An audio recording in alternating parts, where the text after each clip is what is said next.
Hello दोस्तों, orbital chemistry में आपका बहुत बहुत स्वागत है। मैं हूं डॉक्टर प्रीतेश मौर्य और हम यहाँ पर केमिस्ट्री का बहुत ही फास्ट रिवीजन कर रहे हैं। ठीक है, हम लोग पर डे एक एक टॉपिक को खत्म करते हैं। अभी तक अगर आपने हमारे चैनल को सब्सक्राइब नहीं किया है तो चैनल को सब्सक्राइब कर लीजिए, और अगर आपको वीडियो अच्छा लगता है उसको लाइक करिए और शेयर भी करिए। आज हम लोग यहाँ पर जो चैप्टर जिसका रिविजन करने वाले हैं उसका नाम है एटॉमिक स्ट्रक्चर। ठीक है, देखते हैं यहाँ पर एटॉमिक स्ट्रक्चर के बारे में। तो कहने का मतलब यहाँ पर परमाणु संरचना की हम लोग बात कर रहे हैं। तो यहाँ पर किसकी बात करने वाले हैं? किसी एटम की बात करने वाले हैं। वो होता क्या है? तो एटम के लिए मैं आपको बता दूं, एटम की अगर एक इमेजिन हम लोग बात करते हैं तो यहाँ पर एक कल्पना करते हैं तो एटम के पास क्या हो जाता है? एक न्यूक्लियस पाया जाता है जिसको हम लोग कहते हैं न्यूक्लियर पार्ट। उसके बाहर का जो एरिया होता है उसको कहा जाता है एक्स्ट्रा न्यूक्लियर पार्ट। ठीक है, तो यहाँ पर क्या हो जाता है? किसी भी एटम के पास पाया जाता है न्यूक्लियस। ठीक है, और उसको कहा जाता है, हम लोग यहाँ पर कहते हैं न्यूक्लियर पार्ट। ठीक है, इसको दो पार्ट में बांटते हैं। ठीक है, किसी भी एटम के बाद अगर हम लोग बात करते हैं, किसी भी एटम के पास पाया जाता है एक न्यूक्लियर पार्ट होता है, और न्यूक्लियस के बाहर के पाए जाने वाले पार्ट को कहा जाता है एक्स्ट्रा न्यूक्लियर पार्ट। ठीक है, एक्स्ट्रा न्यूक्लियर पार्ट के नाम से इसको जाना जाता है। ठीक है, अब सवाल आता है यहाँ पर न्यूक्लियर पार्ट में क्या पाया जाता है, एक्स्ट्रा न्यूक्लियर पार्ट में क्या पाया जा रहा है। ठीक है, हम लोग यहाँ पर जल्दी से इसको रिवाइज कर रहे हैं, कुछ बेसिक पॉइंट्स हैं उनको देखते हैं। कहा गया न्यूक्लियस में आपको दो चीज़ें यहाँ पर मिलने वाली हैं, एक का नाम है प्रोटॉन और एक का नाम है न्यूट्रॉन। ठीक है, अब बात करते हैं इसके बाहर, न्यूक्लियस के बाहर जो पाया जा रहा है उसमें क्या पाया जाता है। आप बताओगे एक्स्ट्रा न्यूक्लियर पार्ट में पाया जाता है कौन? इलेक्ट्रॉन। ठीक है, पाया जाता है इलेक्ट्रॉन। अब अगर इसके चार्ज की बात करते हैं तो याद रखना, जो प्रोटॉन होता है इसके ऊपर कौन सा चार्ज होता है? पॉजिटिव चार्ज होता है। जो इलेक्ट्रॉन होता है इसके ऊपर कौन सा चार्ज होता है? नेगेटिव चार्ज होता है। जो न्यूट्रॉन होता है इसके ऊपर कौन सा चार्ज होता है? कोई चार्ज नहीं होता है। क्या होते हैं? न्यूट्रल होते हैं, उदासीन होते हैं। समझ में आ रहा है? तो अब कहते हैं यहाँ पर, चलो ठीक है, ये तो nuclear part, extra nuclear part. किसी भी एटम का जो मास होता है वो कहाँ पर पाया जाता है? आपसे पूछा जाएगा किसी भी एटम का मास कहाँ पर प्रेजेंट होता है, कहाँ पर कंसंट्रेटेड होता है। तो बताया गया जो एटम का मास होता है वो कहाँ पर पाया जाता है? न्यूक्लियस में कंसंट्रेटेड होता है, वहाँ पर न्यूक्लियस में पाया जाता है। फिर बात करते हैं न्यूक्लियस में मास पाया जाता है, तो मास को कौन बनाता होगा? आप बताओगे न्यूक्लियस में जो पाए जाते होंगे वही मास को बनाते होंगे।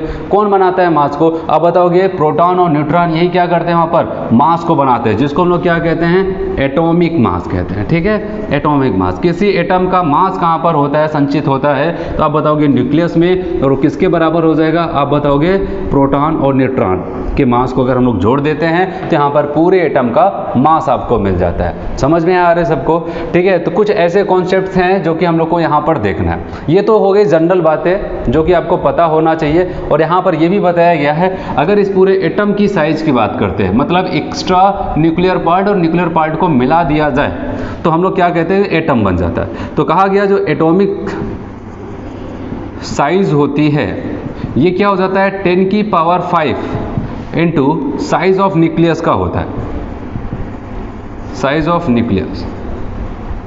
तो इससे क्या समझ में आता है? कहा यह जाता है कि जो न्यूक्लियस की साइज है, ठीक है, जो न्यूक्लियस की साइज है, अगर उसमें 10 की पावर 5 से मल्टीप्लाई कर देते हैं, मतलब 1 लाख से मल्टीप्लाई करते हैं, तब जाकर के एटॉमिक साइज होता है। तो ओवरऑल इससे एक आइडिया लग जाता है, जो न्यूक्लियस होता है पूरे एटम में बहुत ही छोटा पार्ट पाया जाता है। ठीक है, इतना छोटा होता है कि आप ऐसा कह सकते हैं कि एटम की साइज का 1 लाख गुना छोटा होता है। जब हम लोग क्या करते हैं, इस न्यूक्लियस में क्या करते हैं, 10 की पावर 5 से मल्टीप्लाई करते हैं, तब जाकर के इस एटम की साइज बन के तैयार होती है। तो ये कुछ बेसिक बातें हैं जो कि आपको पता होना चाहिए। लेकिन अब हम लोग क्या करते हैं, यहाँ पर जो हिस्ट्री है एटॉमिक स्ट्रक्चर्स की, हम लोग उसको शुरू करते हैं। आखिर किसके माइंड में सबसे पहले आया कि एटम क्या होता है, फिर इसको कैसे कैसे आगे बढ़ाया गया, उसको हम लोग देखते हैं। चलिए, यहाँ पर पहली थ्योरी हम लोग बात करते हैं। सबसे पहले किसके माइंड में आया कि एटम नाम की कोई भी चीज़ होती है। ठीक है, तो ये कहानी है 1803 की, बहुत पहले की बात हो रही है। तो यहाँ पर एक साइंटिस्ट थे जिनका नाम था डाल्टन्स। डाल्टन्स ने क्या किया, अपनी एटॉमिक थ्योरी बताई। पहली बार इन्होंने क्या किया, ठीक है, किसी भी पार्टिकल के बारे में उस लेवल तक जाकर के सोचा कि इन्होंने क्या सोचा, कहा कि कोई भी एलिमेंट्स है जो भी दुनिया में है, ठीक है, जिसको भी आप देखते हो या फिर महसूस करते हो, कुछ भी जो पाया जाता है वो सब क्या हो जाते हैं, किसी न किसी एक छोटे से छोटे पार्टिकल से मिलकर के बने होते हैं, जिसको कहा जाता है एटम। ठीक है, इनका ये कॉन्सेप्ट था। दुनिया की सारी चीज़ें क्या हो जाती हैं, किसी न किसी क्या हो जाती है, एक छोटे से छोटे पार्ट से मिलकर के बनी होती है, जिसको एटम कहा जाता है। और बताया गया यहाँ पर कोई भी एलिमेंट की बात करते हैं, किसी पर्टिकुलर एलिमेंट की बात करते हैं, तो उसमें बताया केवल एक ही टाइप का एटम पाया जाएगा। ठीक है, हर एक एलिमेंट्स में अपने अपने खुद का अलग अलग एटम पाया जाएगा। ठीक है, फिर इनका ये कहना था कि इससे छोटा कुछ पॉसिबल नहीं है। ठीक है, यही सबसे छोटा है और इससे छोटा और आपको कुछ भी पार्टिकल नहीं मिलने वाला है। ठीक है, ये इनका कॉन्सेप्ट चल रहा था। यहाँ पर देखते हैं, सबसे पहले इन्होंने बताया एटम इज इनडिविजिबल, मतलब क्या हो जाता है, अब इससे छोटा कोई भी आपको नहीं मिल सकता है, अविभाज्य कण होता है। फिर बताया गया यहाँ पर all elements are made up of tiny particle called atom, कोई भी एलिमेंट्स होता है वो एक सबसे छोटे पार्टिकल से मिलकर के बना होता है, जिसको एटम कहा जाता है। फिर यहाँ पर बताया गया atom of a given elements are same, किसी पर्टिकुलर एटम की बात, एलिमेंट्स की बात करते हैं, जैसे कार्बन की ले लिया, तो वहाँ पर जो भी एटम होगा वो कार्बन का ही होगा। ठीक है, जितने भी एटम्स को आप ढूंढोगे सबके सब क्या हो जाएंगे, कार्बन के ही एटम वहाँ पर पाए जाएंगे। फिर यहाँ पर बताया गया एटम आर नॉट क्रिएटेड और डिस्ट्रॉयड बाय केमिकल रिएक्शन या फिर केमिकल चेंजेस, कोई भी केमिकल रिएक्शंस होती है तो वहाँ पर क्या हो जाता है, कोई एटम क्या कर सकता है, हो सकता है अपने ही टाइप के एटम के साथ बॉन्ड बना ले या फिर किसी दूसरे के साथ बॉन्ड बना ले। लेकिन यहाँ पर इन्होंने ये बताया कि ऐसा नहीं होता है कि एटम नष्ट हो जाए, ठीक है, या फिर हमने किसी नए एटम को पैदा कर दिया, ऐसा कुछ नहीं होता है। ना तो उसको बनाया जा सकता है, ना उसको मारा जा सकता है, खत्म किया जा सकता है। ठीक है, ये सारे इनके कॉन्सेप्ट थे, लेकिन इनके जो ड्रॉबैक थे उसको भी हम लोग ऐसे सुन लेते हैं। इनका ये कहना था एटम से छोटा कोई नहीं है, लेकिन आपको बताया आगे चल के जब डिस्कवरी हुई, ठीक है, गोल्डस्टीन आए, थॉमसन आए, चैडविक आए, इन्होंने क्या किया, इलेक्ट्रॉन, प्रोटॉन, न्यूट्रॉन को क्रमशः खोजा। तो यहाँ पर बात करते हैं तो पता चला इलेक्ट्रॉन, प्रोटॉन, न्यूट्रॉन ये एटम के अंदर पाए जाते हैं। ठीक है, ये सब के सब क्या होते हैं, एटम के अंदर पाए जाते हैं। इनका ये कहना था कि इससे छोटा कोई पॉसिबल नहीं है, तो बाद में पता चला इससे भी छोटा पाया जाता है। ठीक है, तो ये सब इनकी कमियाँ थी। अब हम लोग आते हैं जल्दी से दूसरे कॉन्सेप्ट के ऊपर आते हैं, दूसरे थ्योरी के ऊपर आते हैं। चलिए यहाँ पर हम लोग बात करते हैं थॉमसन एटॉमिक मॉडल की बात करने वाले हैं। ठीक है, डाल्टन्स ने जो कॉन्सेप्ट बताया वो 1803 में बताया, उसके बाद 1904 में, ठीक है, आते हैं यहाँ पर थॉमसन्स, ये अपना खुद का वहाँ पर एक मॉडल बताते हैं कि एटम का कैसा स्ट्रक्चर होता है। तो सबसे पहले इन्होंने ये बताया कोई भी एटम क्या हो जाता है, 10 की पावर -10 मीटर रेडियस का एक स्फीयर होता है।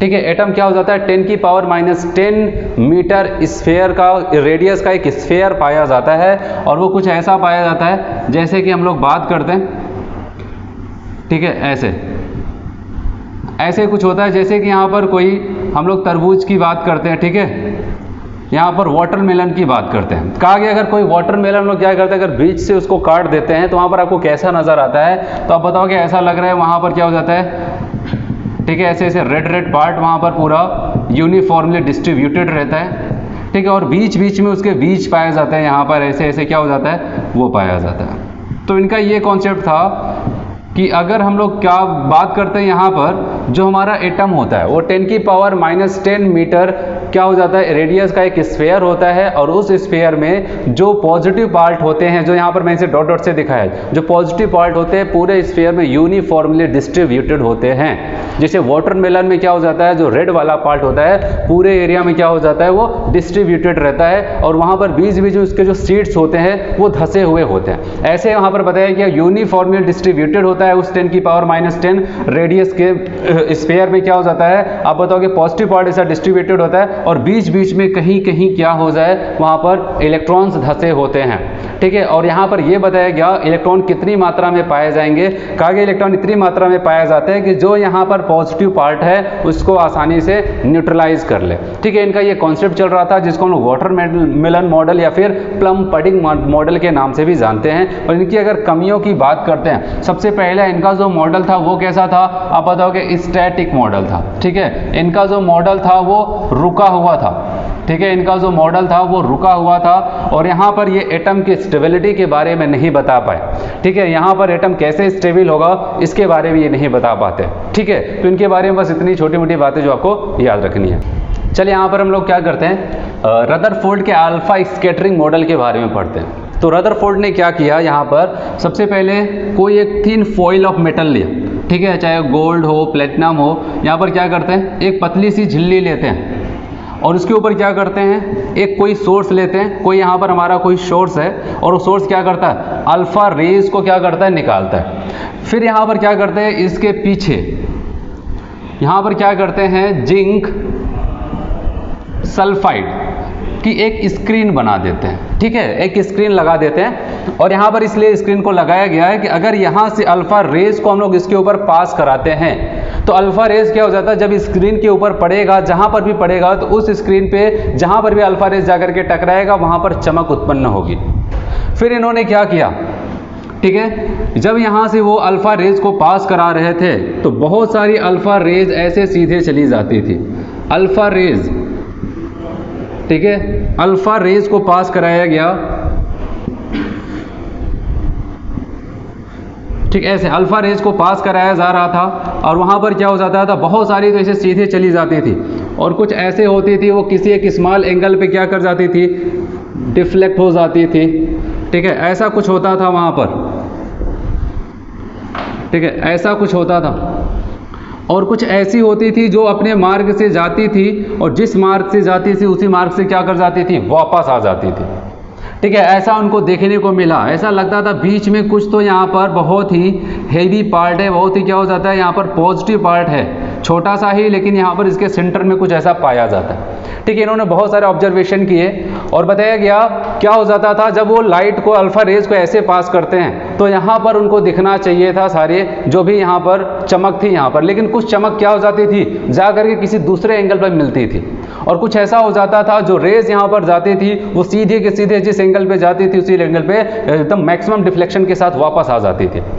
अब इन्होंने क्या किया, ये सारे कॉन्सेप्ट्स उन्होंने देखे और अपना खुद का वहाँ पर कॉन्सेप्ट और उसका रीज़न बताया।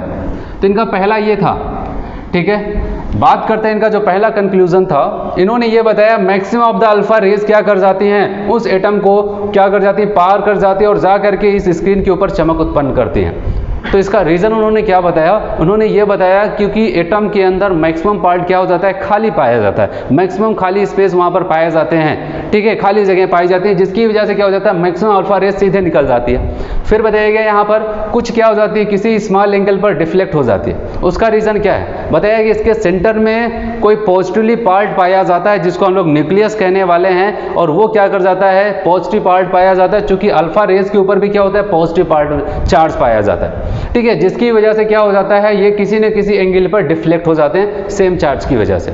और बताया कि अगर हम लोग 20,000 अल्फा रेज को पास कराते हैं तो उसमें से कोई एक अल्फा रेज क्या हो जाता है, वो जिस एंगल पर जाता है सीधे उसी एंगल पर वापस आ जाता है, ठीक है। तो इसका मतलब न्यूक्लियस में जो भी पार्ट यहाँ पर पाया जा रहा है, ठीक है, केंद्रक में जो भी पार्ट यहाँ पर है वो क्या हो जाता है, बहुत ही ठोस है, बहुत ही सॉलिड है, क्योंकि उससे टकराने के पास क्या हो जाता है, वो सेम जिस एंगल पर जा रहा है उसी एंगल पर वापस आ रहा है। तो उन्होंने इतने सारे कॉन्सेप्ट दिए, ये कॉन्सेप्ट सीखने के बाद उन्होंने क्या किया, अपना खुद का एक मॉडल बनाया, उसको हम लोग यहाँ पर देखने वाले हैं।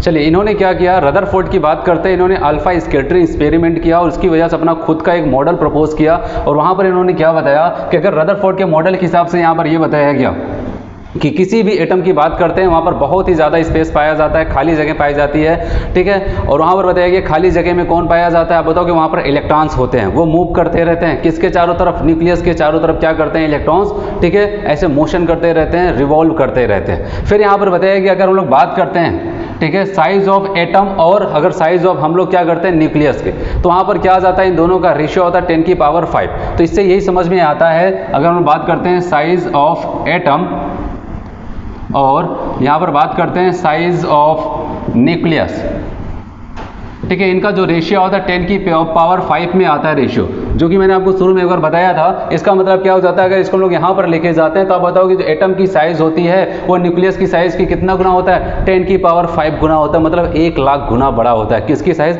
एटम की साइज़। इससे ये जाहिर होता है कि न्यूक्लियस वहाँ पर बहुत ही छोटा पार्टिकल होता है। फिर यहाँ पर बताया गया, अगर हम लोग बात करते हैं यहाँ पर, ठीक है, अगर हमसे कभी पूछ लिया जाए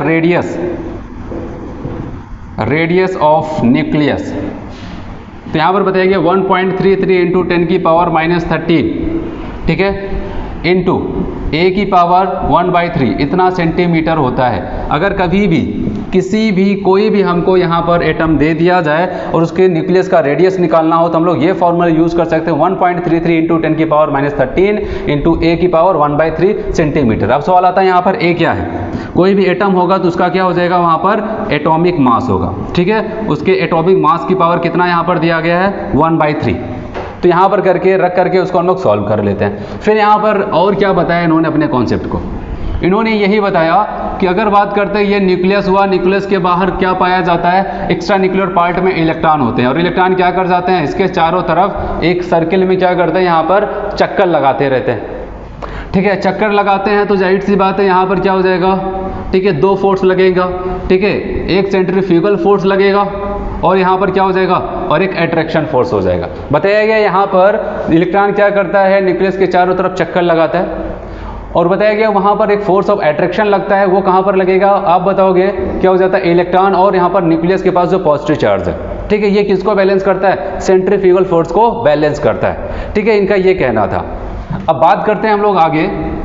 वो इस प्रकार पाया जाता है जैसे कि सन के चारों तरफ बताया गया, सन के चारों तरफ जो हमारा यहाँ पर पाया जाता है अर्थ क्या करता है, ऐसे राउंड में घूमता रहता है, ठीक है। उसी तरह यहाँ पर भी बताया गया जो इलेक्ट्रॉन होता है वो प्रोटॉन या फिर कह सकते हैं न्यूक्लियस के चारों तरफ ऐसे वहाँ पर रिवॉल्व करता रहता है, ठीक है। फिर बात करते हैं, ये इनका कॉन्सेप्ट था, ठीक है। फिर इनके जो फेल्योर की बात करते हैं, यहाँ पर ड्रॉबैक की बात करते हैं।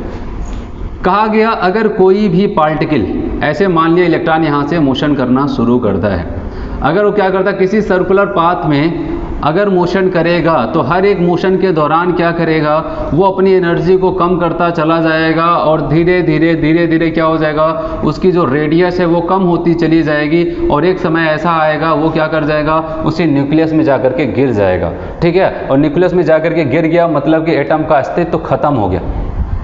तो इनसे ये साबित हो जाता है कि ये एटम की स्टेबिलिटी के बारे में नहीं बता पाते हैं, वहाँ पर बता नहीं पाते हैं। अगर ऐसा हुआ तो एटम तो नष्ट हो जाएगा और हम जानते हैं एटम नष्ट नहीं होने वाला है। तो उनका कॉन्सेप्ट कैसे आगे बढ़ता है उसको हम लोग यहाँ पर सीखते हैं।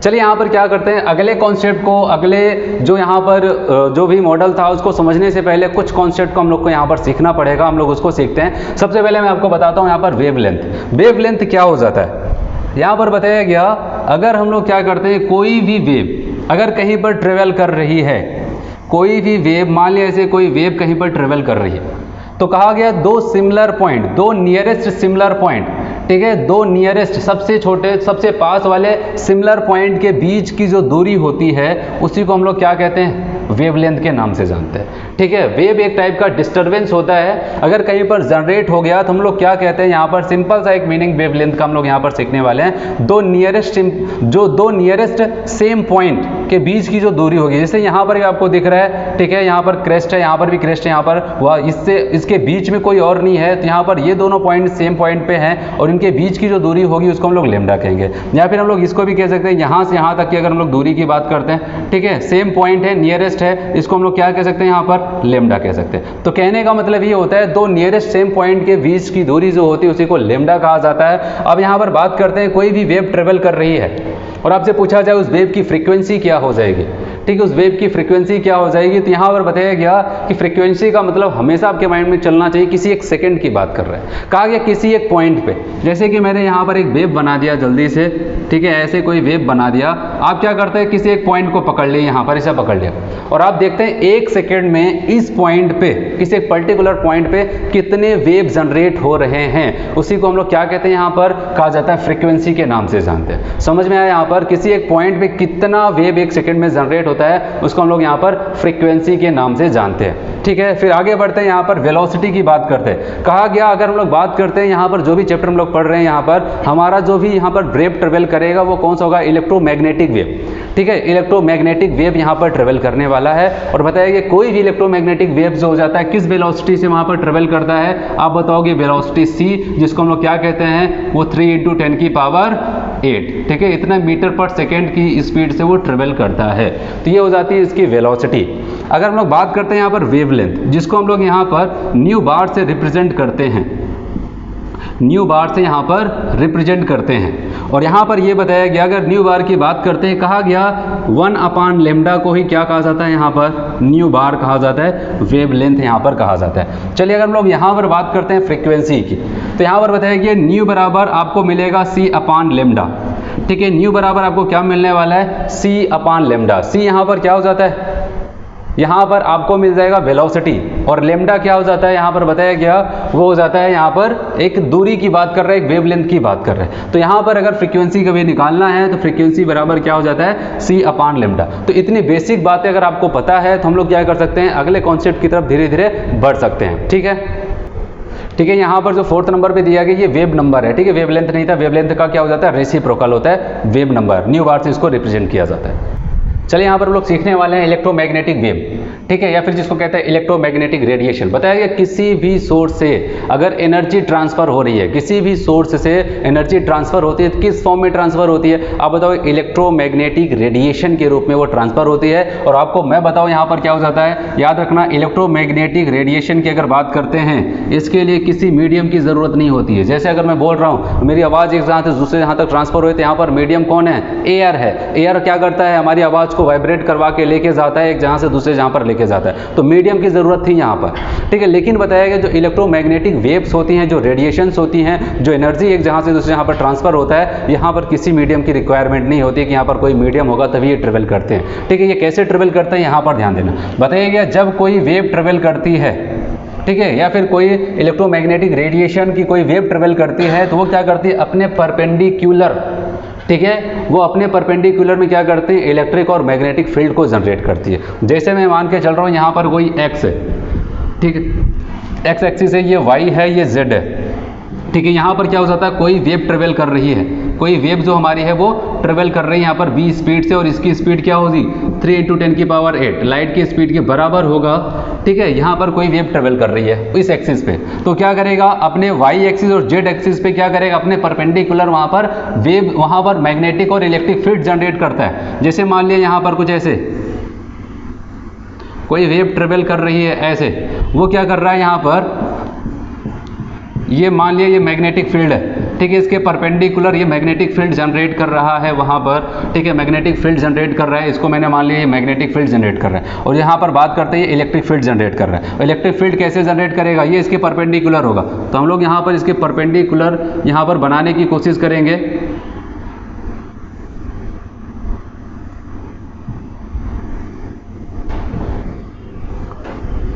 ठीक, ऐसा कुछ होता है। और यहाँ पर ये मान के चलते हैं ये क्या है, इस एक्सिस के परपेंडिकुलर है यहाँ पर।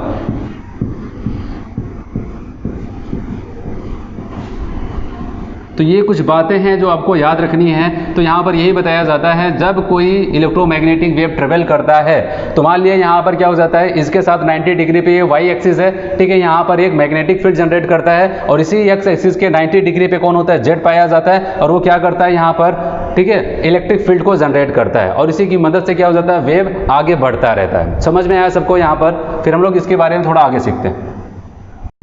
चलिए यहाँ पर कुछ इलेक्ट्रोमैग्नेटिक वेव्स के बारे में हम लोग यहाँ पर देखते हैं, और ये आपको याद रखना है, इस वेव पे ही क्वेश्चन पूछ लिया गया। यहाँ पर हम लोग बात करते हैं cosmic rays, gamma rays, X rays, फिर उसके बाद मैंने लिखा यहाँ पर अल्ट्रा वायलेट रेज, फिर यहाँ पर नंबर आ जाता है विजिबल रेज का, फिर इंफ्रारेड, ठीक है, माइक्रोवेव्स और रेडियो वेव्स है। ठीक है, यहाँ पर हम लोग क्या करते हैं, कॉस्मिक से बढ़ते हुए चल रहे हैं रेडियो वेव की तरफ। तो हम लोग कौन से क्रम में बढ़ रहे हैं, बताइए, क्या वेव लेंथ के बढ़ते हुए क्रम में चल रहे हैं। तो कहने का मतलब जैसे जैसे हम लोग आगे बढ़ रहे हैं वहाँ पर क्या हो रहा है, वेव लेंथ बढ़ता चला जा रहा है। ठीक है, वेव लेंथ के बढ़ते हुए क्रम में। तो यहाँ पर याद रखना, हमको पता है E बराबर, अब यह फॉर्मूला आगे हम लोग देंगे, कहा गया hc/λ चलता है। ठीक है, hc/λ, या फिर क्या कर सकते हैं, आप कह सकते हैं E बराबर क्या हो जाएगा, h न्यू। ठीक है, ये फॉर्मूला आपको पता होना चाहिए। अच्छा बताओ, अगर लेमडा के बढ़ते हुए क्रम में है तो एनर्जी के क्या हो जाएंगे, एनर्जी के घटते हुए क्रम में हो जाएंगे। तो जैसे जैसे हम लोग आगे बढ़ रहे हैं वहाँ पर एनर्जी का क्या हो जाता है, घटती चली जा रही है। ठीक है, जो यहाँ पर इलेक्ट्रोमैग्नेटिक वेव्स चल रही है उसकी एनर्जी क्या हो जाएगी, घटती चली जाएगी। अच्छा, अगर फ्रीक्वेंसी के रिस्पेक्ट में बात करते हैं तो अगर क्या हो जाएगा, एनर्जी घट रही है तो वहाँ पर क्या हो जाएगा, आप बताओ कि फ्रीक्वेंसी भी घटती चली जाएगी, क्योंकि फ्रीक्वेंसी के साथ डायरेक्टली प्रोपोर्शनल का साइन है। तो यहाँ पर जो फ्रीक्वेंसी हो जाएगी वो घटती चली जाएगी। तो यहाँ पर क्या हुआ है, cosmic rays, gamma rays, X rays, ultra violet, visible, infrared, micro, radio. तो यहाँ पर मैंने एरो बनाया है, एरो के हिसाब से चलते हैं तो क्या हो जाएगा, इससे ज्यादा वेवलेंथ इसका, इससे ज्यादा ये, ऐसे बढ़ता चला जा रहा है। एनर्जी इसके हिसाब से अगर देखा जाए सबसे ज्यादा कॉस्मिक रेज की है, सबसे कम किसकी हो जाएगी, रेडियो वेव की। ऐसे ही फ्रीक्वेंसी सबसे ज्यादा किसकी हो जाएगी, कॉस्मिक की, सबसे कम किसकी हो जाएगी, रेडियो की। अगर वेवलेंथ की बात करते हैं सबसे ज्यादा किसका हो जाएगा, रेडियो रेडियो का सबसे कम किसका हो जाएगा, कॉस्मिक का हो जाता है। ठीक है, ये आपको याद रखना है। इसको हम लोग चाहें तो एक कोड से याद कर सकते हैं, कह सकते हैं सी गामा एक्स को उल्टा करके देखो IMR नजर आएगा। ठीक है, कोड हम लोग यहां पर याद कर लेते हैं। आप ऐसे याद कर सकते हैं, सी गामा एक्स को उल्टा करके देखो IMR नजर आएगा। ठीक है, सी गामा एक्स को उल्टा करके देखो IMR नजर आएगा। सी का मतलब कॉस्मिक, गामा का मतलब गामा रेज, एक्स का मतलब एक्स रेज, उल्टा करके मतलब क्या, अल्ट्रा वायलेट। उल्टा करके मतलब क्या, अल्ट्रा वायलेट। देखो का मतलब क्या, देखने का मतलब कौन दिखाई देता है आपको, विजिबल रेज। उसके बाद IMR का मतलब इंफ्रारेड, माइक्रोवेव, रेडियो वेव। ठीक है, ये आपको याद रखना है, यहां पर काफी ज्यादा इंपॉर्टेंट है। इस पे क्वेश्चन आप करोगे आपको मिलने वाला है। चलिए अब यहाँ पर हम लोग क्या करते हैं, बोर्ड्स एटॉमिक मॉडल को यहाँ पर देखने वाले हैं। ठीक है, इनके कुछ पोस्टुलेट है। पोस्टुलेट का मतलब इन्होंने क्या किया, खुद यहाँ पर बहुत सारी चीज़ें इकट्ठा की हैं। ठीक है, अपने खुद का कॉन्सेप्ट बनाया, उसको हम लोग क्या कहते हैं, यहाँ पर पोस्टुलेट की बात करते हैं। सबसे पहले इनका ये कहना था, पहला जो यहाँ पर कॉन्सेप्ट था, बताया गया न्यूक्लियस के चारों तरफ निगेटिवली चार्ज इलेक्ट्रॉन क्या करते हैं, एक सर्कुलर पाथ में गति करते रहते हैं, मोशन करते रहते हैं। और यहाँ पर बताया गया इनके बीच में एक अट्रैक्शन फोर्स भी लगता है। ठीक है, वो कौन प्रोवाइड कराता है, आप बताओगे यहाँ पर Fe। ठीक है, इनके बीच में आपको पता है यहाँ पर माइनस है, यहाँ पर प्लस है, तो इनके बीच में इलेक्ट्रोस्टैटिक फोर्स ऑफ अट्रैक्शन लगेगा, जो किसको बैलेंस करेगा, सेंट्रीफ्यूगल फोर्स को बैलेंस करता है। ठीक है, इनका पहला ये कथन था। फिर दूसरा यहाँ पर बताया गया, अगर हम लोग बात करते हैं यहाँ पर कोई भी हमारा न्यूक्लियस है, न्यूक्लियस के चारों तरफ इनफाइनाइट नंबर ऑफ क्या हो जाते हैं, शेल्स पाए जाते हैं, जिसको हम लोग ऑर्बिट कहते हैं या फिर शेल्स होता है। ठीक है, जहाँ पर इलेक्ट्रॉन पाए जाते हैं। ठीक है, तो यहाँ पर समझ में आया, कहा गया न्यूक्लियस के चारों तरफ वहाँ पर इनफाइनाइट नंबर ऑफ पाए जाते हैं, वहाँ पर ऑर्बिट या फिर क्या कहते हैं उसको हम लोग शेल भी कहते हैं, जहाँ पर इलेक्ट्रॉन पाए जाते हैं। फिर सवाल आता है क्या इनफाइनाइट नंबर ऑफ शेल्स हैं तो क्या सब में पाया जाएगा इलेक्ट्रॉन, तो इनका ये कहना था अगला कॉन्सेप्ट, ऐसा नहीं है कि हर एक में इलेक्ट्रॉन्स भरा होगा। हाँ, लेकिन यहाँ पर n के नंबर, n का मतलब नंबर ऑफ शेल या फिर orbit, 1 2 3 4 5 dot dot dot dot infinite हो सकते हैं। याद रखना है, यहाँ पर 1 2 आप नहीं कह सकते वहाँ पर। फिर यहाँ पर बताया गया, चलो ठीक है, तो अगर इनफाइनाइट नंबर है तो क्या सब जगह इलेक्ट्रॉन पाया जाएगा, कहा गया नहीं, सब जगह इलेक्ट्रॉन नहीं पाएंगे। इलेक्ट्रॉन वहीं पर पाया जाएगा जहाँ पर उनका एंगुलर मोमेंटम MBR वो h/2π के, याद रखना, h/2π के इंटीग्रल मल्टीपल में हो। इंटीग्रल मल्टीपल का मतलब एक कंप्लीट नंबर के साथ मल्टीप्लाइज हो। ठीक है, याद रखना है एक बार फिर से। पहला कॉन्सेप्ट इन्होंने ये बताया कि क्या हो जाता है कि वहाँ पर इनफाइनाइट नंबर ऑफ शेल्स पाए जाते हैं, ऑर्बिट्स पाया जाता है। और ये बताया अगला वहाँ पर कॉन्सेप्ट, सब में इलेक्ट्रॉन्स नहीं पाए जाते हैं, इलेक्ट्रॉन्स वहीं पर पाए जाते हैं जहाँ पर इलेक्ट्रॉन का एंगुलर मोमेंटम क्या होता है, MVR, एंगुलर मोमेंटम किसके, आप बताओ h/2π के इंटीग्रल मल्टीपल में होगा, वहीं पर पाया जाएगा कौन, इलेक्ट्रॉन। जैसे अगर बात करते हैं n क्या है यहाँ पर, अब बताओगे नंबर ऑफ शेल को बताएगा, नंबर ऑफ ऑर्बिट को बताएगा। जैसे अगर कह दिया जाए n बराबर 1 के लिए किसी इलेक्ट्रॉन का एंगुलर मोमेंटम बताओ, आप बताओगे MVR, मतलब क्या, उसका एंगुलर मोमेंटम बराबर क्या, n की वैल्यू 1 पहले शेल में। अगर कोई इलेक्ट्रॉन पहले शेल में घूम रहा है, ध्यान से समझो, अगर कोई इलेक्ट्रॉन पहले शेल में घूम रहा है, उसका एंगुलर मोमेंटम कितना हो जाएगा, h/2π, n की वैल्यू को यहाँ पर 1 रख दिया। अगर ये दूसरे शेल में घूम रहा है तो क्या हो जाएगा, उस इलेक्ट्रॉन का एंगुलर मोमेंटम, क्वेश्चन पूछा जा चुका है, एंगुलर मोमेंटम आप बताओगे 2h/2π हो जाएगा। तीसरे में घूम रहा है तो ऐसे ही हम लोग क्या कह सकते हैं, यहाँ पर 3h/2π। चौथे में घूम रहा है तो वहाँ पर क्या 4h/2π हो जाता है। ठीक है, ऐसा कुछ होता है वहाँ पर, समझ में आया सबको। तो कहने का मतलब इलेक्ट्रॉन सब जगह नहीं पाया जाएंगे, केवल वहीं पर पाया जाएगा जहाँ पर उनका एंगुलर मोमेंटम h/2π के इंटीग्रल मल्टीपल में होता है। और यहाँ पर n क्या हो जाता है, नंबर ऑफ शेल को बताता है। ठीक है, ये समझ में आया। फिर बात करते हैं, यहाँ पर आगे बढ़ते हैं, अगला कॉन्सेप्ट आपको पता है रदरफोर्ड कहाँ पर फेल हुए थे। रदरफोर्ड का ये कहना था न्यूक्लियस के चारों तरफ या फिर एक्स्ट्रा न्यूक्लियर पार्ट में इलेक्ट्रॉन क्या करता है, एक फोर्स ऑफ अट्रैक्शन की वजह से यहाँ पर एक सर्कुलर पाथ में गति करता है, लेकिन वो फेल हो गए थे ये बताने में कि इसकी स्टेबिलिटी कैसे बनेगी। क्योंकि अगर वहाँ पर कोई भी इलेक्ट्रॉन कहीं पर भी अगर फोर्स ऑफ अट्रैक्शन लग रहा है, वो एनर्जी को बाहर निकालेगा, धीरे धीरे इसकी क्या हो जाएगी, रेडियस घटती चली जाएगी, वहाँ पर मिल जाएगा।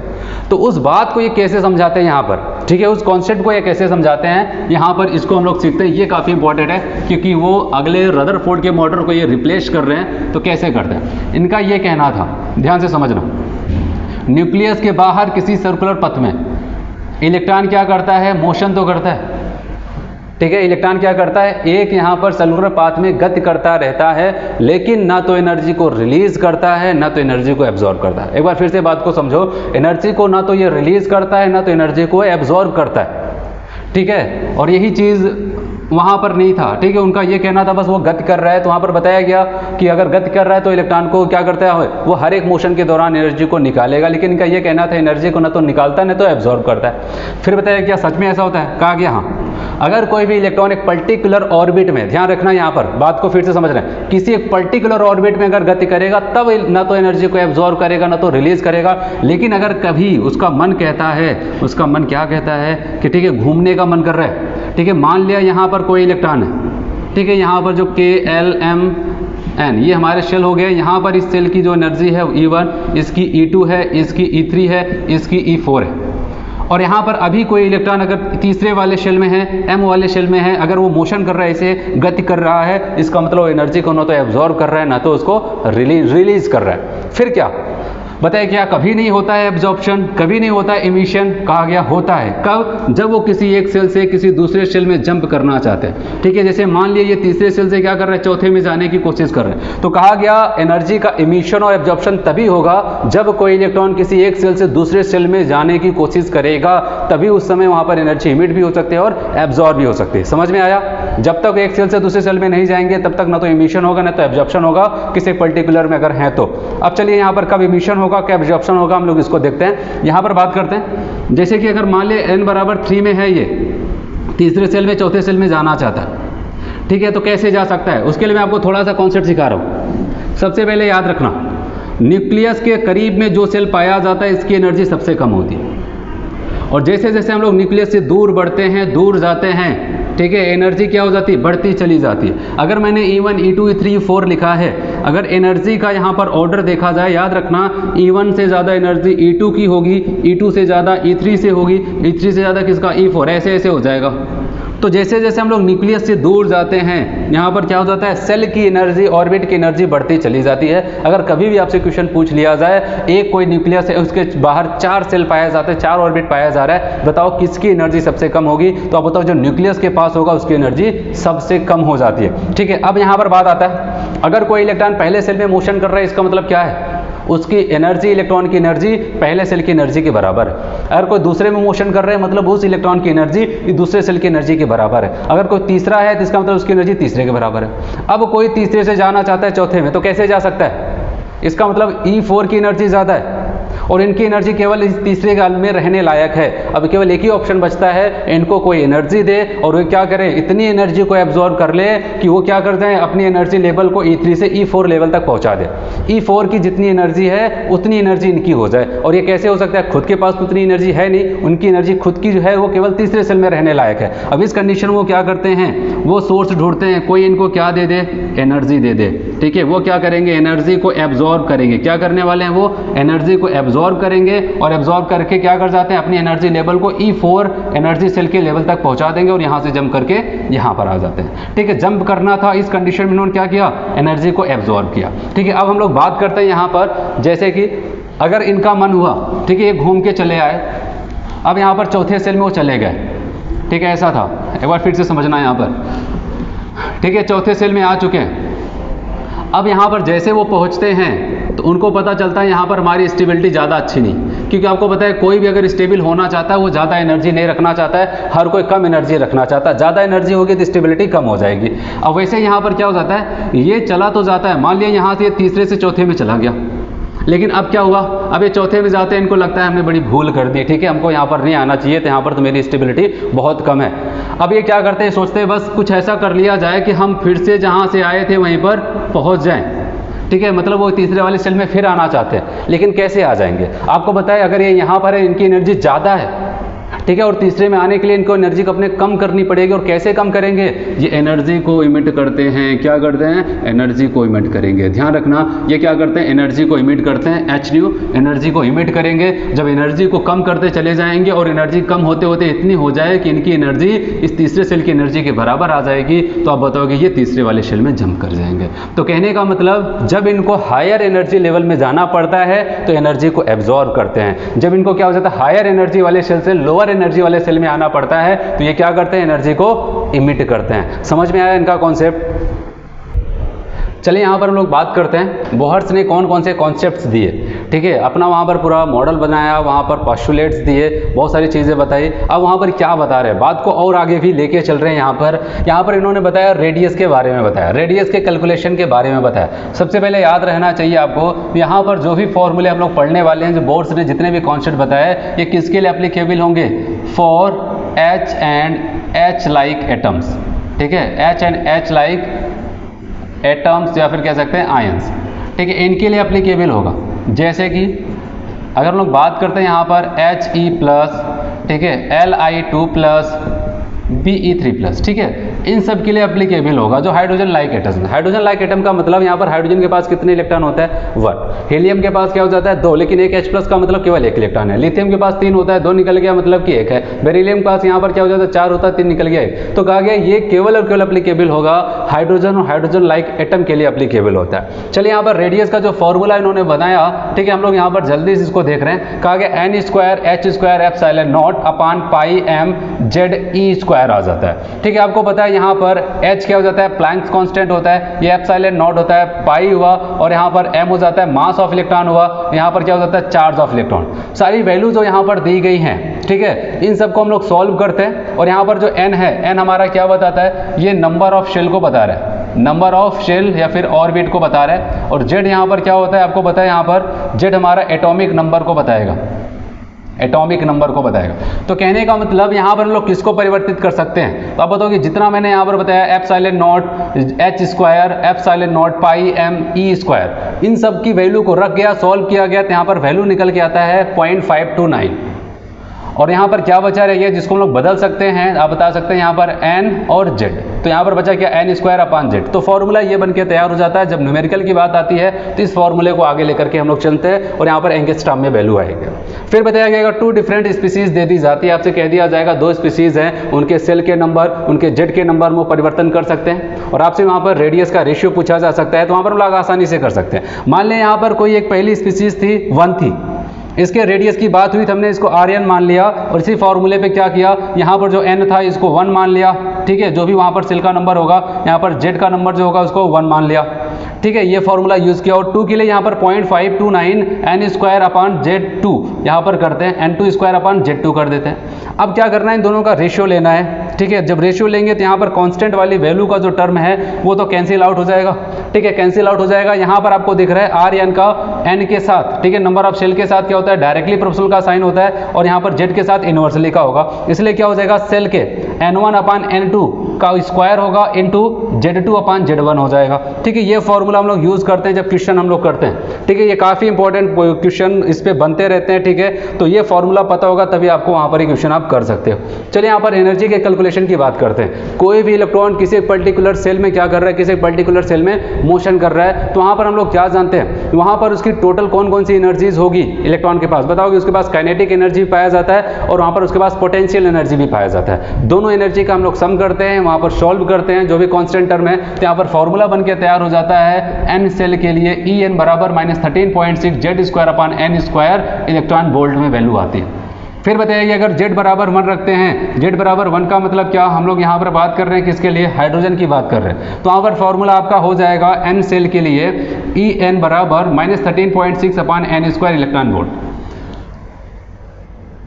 तो आपसे अगर कह दिया जाए फॉर हाइड्रोजन, बताइए हाइड्रोजन का कोई एक इलेक्ट्रॉन पहले सेल में मोशन कर रहा है तो उसकी एनर्जी कितनी होगी? तो आप क्या करते हैं? यही फॉर्मूला यूज करते हैं। आपने Z बराबर 1 को रख दिया और यहाँ पर पहले सेल की बात है, इसका मतलब n की वैल्यू को 1 रख दिया, तो यहाँ पर क्या हो जाएगा? सॉल्व करेंगे, यहाँ पर 1 का स्क्वायर 1 आ जाएगा, -13.6 इलेक्ट्रॉन वोल्ट। तो पहले सेल में Z का मतलब यहाँ पर अगर बात करते हैं हाइड्रोजन है, एटम है, उसके पहले सेल में जो भी इलेक्ट्रॉन मोशन कर रहा है उसकी कितनी एनर्जी होगी? अब बताओगे 13.6 इलेक्ट्रॉन वोल्ट होता है।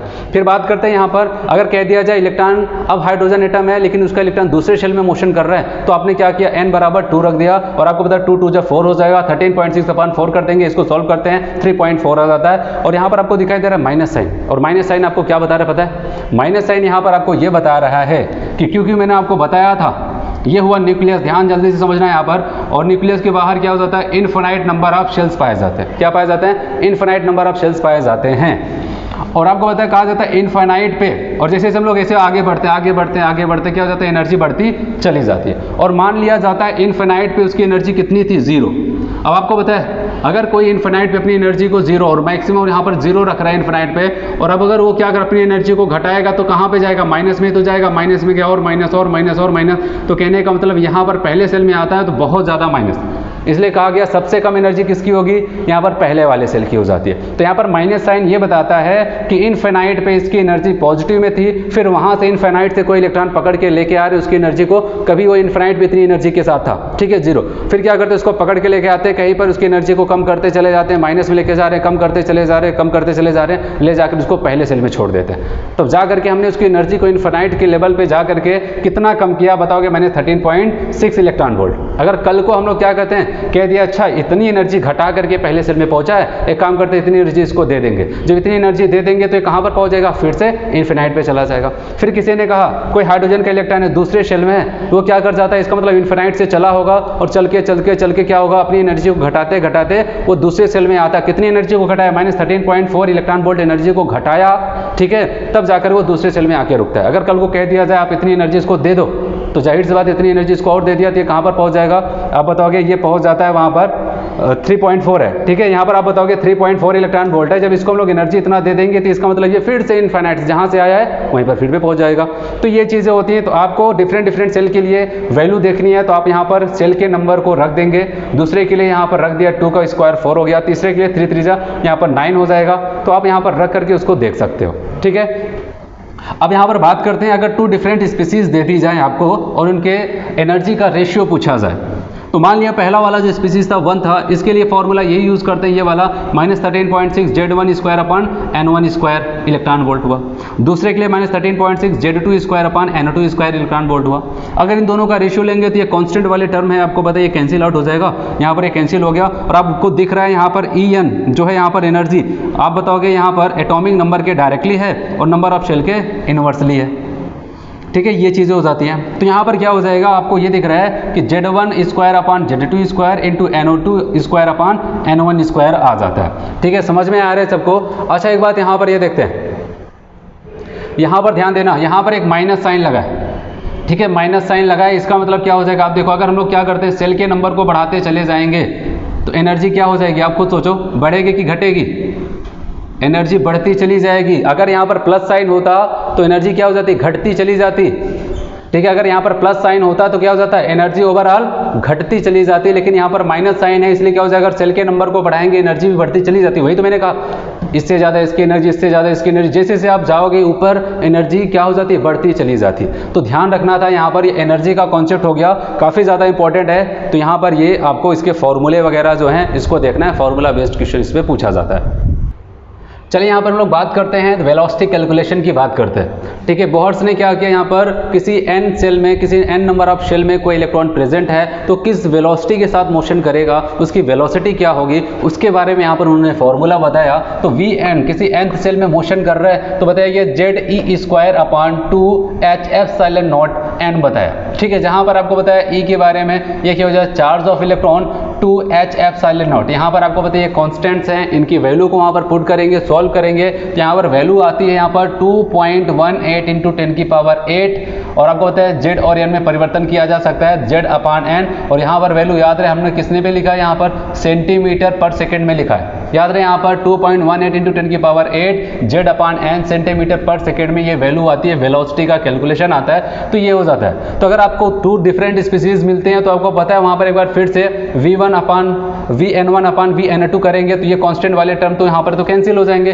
बचेगा क्या, यहाँ पर Z के साथ डायरेक्टली प्रोपोर्शनल, N के साथ इनवर्सली है। तो यहाँ पर हमने क्या लिखा, Vn1 अपॉन Vn2 बराबर Z1 upon Z2 into N2 upon N1 आ जाता है, ठीक है। तो ये यहाँ पर आ जाता है वेलोसिटी कैलकुलेशन का यहाँ पर फॉर्मूला। यहाँ पर 2-3 फॉर्मूले हैं जो आपको ध्यान रखने हैं, जैसे मैंने आपको रेडियस के बारे में बताया, ठीक है, आपको वहाँ पर मैंने बताया एनर्जी के बारे में बताया, फिर यहाँ पर वेलोसिटी के बारे में बताया, ये सारी चीज़ें आपको याद रखनी है। चलिए यहाँ पर आगे बढ़ते हैं, यहाँ पर बात करते हैं relation between kinetic energy and wavelength, ठीक है। वेवलेंथ और काइनेटिक एनर्जी के बारे में हम लोग यहाँ पर रिलेशन बनाते हैं तो क्या बन जाएगा, तो आपको पता है लेमडा बराबर, आगे चल के फिर से फॉर्मूला मिलेगा यहाँ पर, अभी यहाँ पर रिलेशन हम लोग देख लेते हैं। लेमडा बराबर H अपॉन P होता है, P यहाँ पर जिसको लोग कहते हैं मोमेंटम, ठीक है, इसको हम लोग कहते हैं यहाँ पर मोमेंटम के नाम से जानते हैं। चलिए यहाँ पर बात करते हैं काइनेटिक एनर्जी की। अगर हम लोग बात करते हैं काइनेटिक एनर्जी की बात करते हैं तो आपको पता है हाफ mv² होता है कि नहीं होता है? आप बताओगे हाँ होता है। फिर अगर हम लोग बात करते हैं यहाँ पर, अगर इसी में जो काइनेटिक एनर्जी आपको दिखाई दे रहा है, ध्यान से समझना, अगर m का ऊपर नीचे हम लोग क्या करते हैं मल्टीप्लाई, सेम वैल्यू को अगर ऊपर नीचे मल्टीप्लाई कर देते हैं तो वहाँ पर कोई भी चेंजेस नहीं आता है। तो इस काइनेटिक एनर्जी को और अच्छे से लिखने के लिए मैंने लिख दिया 1/2 m मिलेगा तो m² हो जाएगा और यहाँ पर v²/m होता है। और आपको याद रखना यहाँ पर जो P होता है, P बराबर क्या होता है m × v होता है, यही तो होता है मोमेंटम, ठीक है, m × v हो जाता है। तो कहने का मतलब यहाँ पर m × v है लेकिन स्क्वायर के साथ है। अगर मैं इसको यहाँ पर लेके चलता हूँ, यहाँ पर m को और 2 को यहाँ पर, आप बताइए 2 ka का मतलब काइनेटिक एनर्जी है, ठीक है, × m ये हो जाता है। और बराबर यहाँ पर क्या हो जाएगा m × v की जहाँ पर p लिखा और इसका स्क्वायर कर देते हैं तो ये बन गया यहाँ पर। अच्छा ये p² बराबर इतना है तो p बराबर क्या हो जाएगा आप बताओगे √, ठीक है, 2ke × m। तो ये रिलेशन आ जाता है यहाँ पर काइनेटिक एनर्जी का मोमेंटम के साथ। यहाँ पर रिलेशन हम लोग को यहाँ पर दिखाई देता है, P बराबर √2kme आ जाता है। समझ में आया सबको? तो ये यहाँ पर इंपॉर्टेंट है, इस पर भी क्वेश्चन पूछ लिया जाता है। काइनेटिक एनर्जी दे दिया जाएगा, मास दिया जाएगा, मोमेंटम पूछ लिया जाएगा, या फिर मोमेंटम आपसे काइनेटिक एनर्जी दे करके मोमेंटम पूछ ले, कुछ भी कर सकते हैं वहाँ पर। समझ में आया सबको? तो हम लोग बात कर रहे थे यहाँ पर काइनेटिक एनर्जी का मोमेंटम के साथ रिलेशन। तो आपको बताएं, अब आते हैं यहाँ पर पहले वाले फॉर्मूले पे आते हैं। यहाँ पर क्या देखेगा, लेमडा बराबर h/p था कि नहीं था बताओ? था। लेकिन अब p जो यहाँ पर था, p की जहाँ पर हम लोग लिखना चाहें ये लिख सकते हैं। तो आप बताओगे लेमडा बराबर h/p की जहाँ पर लिख दिया 2 × काइनेटिक एनर्जी × m, तो ये रिलेशन आ जाता है। तो हम लोग की जो हेडिंग पड़ी थी यहाँ पर क्या था, आप बताओगे वेवलेंथ का काइनेटिक एनर्जी के साथ रिलेशन देखना, तो यहाँ पर ये रिलेशन बन के आ जाता है। सबसे पहले हमने क्या किया, मोमेंटम की वैल्यू को काइनेटिक एनर्जी के साथ रिलेशन बनाया, फिर इस जो मोमेंटम यहाँ पर निकल के आता है इसी फॉर्मूले में पुट कर देते हैं, तो यहाँ पर इन दोनों का रिलेशन बन जाता है। ठीक है, चलिए यहाँ पर हम लोग बात करने वाले हैं हाइड्रोजन स्पेक्ट्रम के बारे में। ठीक है, यहाँ पर हाइड्रोजन स्पेक्ट्रम के बारे में हम लोग यहाँ पर बात करते हैं। कहा गया कि मान लेते हैं यहाँ पर हमारा कोई हाइड्रोजन का एटम है, ठीक है, ऐसे यहाँ पर बहुत सारे सेल्स होंगे, इसके बाहर इनफाइनाइट नंबर ऑफ सेल्स होंगे। और आपको पता है हाइड्रोजन का जो इलेक्ट्रॉन होता है, ग्राउंड स्टेट की बात करते हैं, वो कहाँ पर पाया जाता है, पहले सेल में पाया जाता है। ठीक है, हाइड्रोजन का जो इलेक्ट्रॉन होता है वो पहले सेल में पाया जाता है, न्यूक्लियस के सब ज़्यादा करीब होता है। अब अगर हम लोग क्या करते हैं, इसको एनर्जी दे देते हैं, ध्यान देना यहाँ पर, इसको एनर्जी दे देते हैं, और एनर्जी लेने के बाद ये क्या कर जाता है, किसी हायर सेल में चला जाता है। ठीक है, कहीं पर भी चला जाता है, किसी में भी जा सकता है, अपने ऊपर वाले किसी भी हायर सेल में जाता है। कब, जब हम इसको एनर्जी देते हैं तो एनर्जी को एब्जॉर्ब करता है, अपनी एनर्जी को बढ़ाता है और जम करके, ठीक है, किसी हायर सेल में चला जाता है, जिस सेल के बराबर एनर्जी को एब्जॉर्ब कर लेता है। लेकिन याद रहे यहाँ पर यह बताया जाता है कि जब ये लौटता है, याद रखना, जब ये लौटता है तो क्या करता है, ये एनर्जी को इमिट करता है। ठीक है, ये एनर्जी को क्या करता है, इमिट करता है, और यही जो एनर्जी को ये इमिट करता है ये हमको क्या करते हैं, यहाँ पर एक रेडिएशन के रूप में दिखाई देती है, जिसको हम लोग क्या कहते हैं, यहाँ पर स्पेक्ट्रम कहते हैं। तो स्पेक्ट्रम कब आपको दिखाई देता है, कैसे दिखाई देता है, याद रखना। तो हाइड्रोजन सेल की हम लोग बात कर, हाइड्रोजन एटम की बात कर रहे हैं। यहाँ पर बताया कि हाइड्रोजन का जो इलेक्ट्रॉन पाया जाता है पहले सेल में पाया जाता है, लेकिन अगर इसको हम लोग एनर्जी देते हैं ये जम करके हायर सेल में चला जाता है। लेकिन जब हायर सेल से वापस लौटने लगता है उस समय क्या करता है, ये इलेक्ट्रोमैग्नेटिक वेव्स को इमिट करता है। किसको इमिट करता है, जब नीचे आता है, ऊपर से नीचे जाते समय नहीं, जब वापस आता है तब एनर्जी को बाहर रिलीज करता है, इलेक्ट्रोमैग्नेटिक रेडिएशन को रिलीज करता है, और उसी को हम लोग क्या कहते हैं, उसका स्पेक्ट्रम कहते हैं। अब इस स्पेक्ट्रम को बताने के लिए बहुत सारे कॉन्सेप्ट्स हैं, जैसे लाइमन सीरीज आई, बर्मर सीरीज आई, पास्चल सीरीज आई, बेकरेट सीरीज आई, और यहाँ पर फुंड सीरीज आ जाती है। तो ये सारे बहुत सारे सीरीज आते हैं और सबका अपना एक कॉन्सेप्ट था। इनका ये कहना था, जैसे हम लोग बात करते हैं लाइमन सीरीज का ये कहना था कि अगर मान लिया कोई भी इलेक्ट्रॉन किसी हायर सेल में पहुंच चुका है, ठीक है, वो एनर्जी एब्जॉर्ब करके हायर सेल में गया होगा, लेकिन जब वो वापस आता है तो वापस आता है कहाँ पर जाता है, पहले सेल में आकर के रुकता है। याद रखना यहाँ पर पहले सेल में आकर के रुकता है तो इसको हम लोग क्या कहते हैं, लाइमन सीरीज के नाम से जानते हैं। तो याद रखना, कहीं पर भी एब्जॉर्ब करके ऊपर कहीं पर भी चला गया, इन्फिनाइट पे कहीं पर भी चला गया, दूसरा तीसरा चौथा पांचवा छठवां सातवां इन्फिनाइट पे चला गया है, लेकिन जब वापस आता है तो वापस आकर के कहाँ रुकता है, पहले वाले सेल में आकर के ठहरता है। तो वहां पर जितनी भी सीरीज बनती है उसको हम लोग लाइमन सीरीज के नाम से जानते हैं। और बताइए ये कौन सी इलेक्ट्रोमैग्नेटिक रेडिएशन, कौन सी लाइट के प्रेजेंस में होगा, इलेक्ट्रोमैग्नेटिक लाइट, आपको याद रखना वहां पर अल्ट्रावायलेट लाइट के प्रेजेंस में होता है। ठीक है, फिर बात करते हैं, बामर ने ये बताया बामर सीरीज क्या कहता है। तो बामर सीरीज ये कहता है कि अगर कोई भी इलेक्ट्रॉन किसी हायर एनर्जी सेल से वापस आ रहा है और आकर के कहां पर रुकता है, दूसरे एनर्जी पे, यहां पर n = 2 दूसरे सेल में आकर के रुकता है, तो इसको कहा जाता है बामर सीरीज के नाम से जाना जाता है। कौन सी लाइट की प्रेजेंस में होगा, तो आपको पता रखना है वहां पर विजिबल लाइट। क्वेश्चन पूछा जा चुका है, ठीक है, नीट में क्वेश्चन पूछा जा चुका है। तो यहां पर बताया गया बामर सीरीज कहां पर मिलेगा, आपको विजिबल रीजन में मिलता है।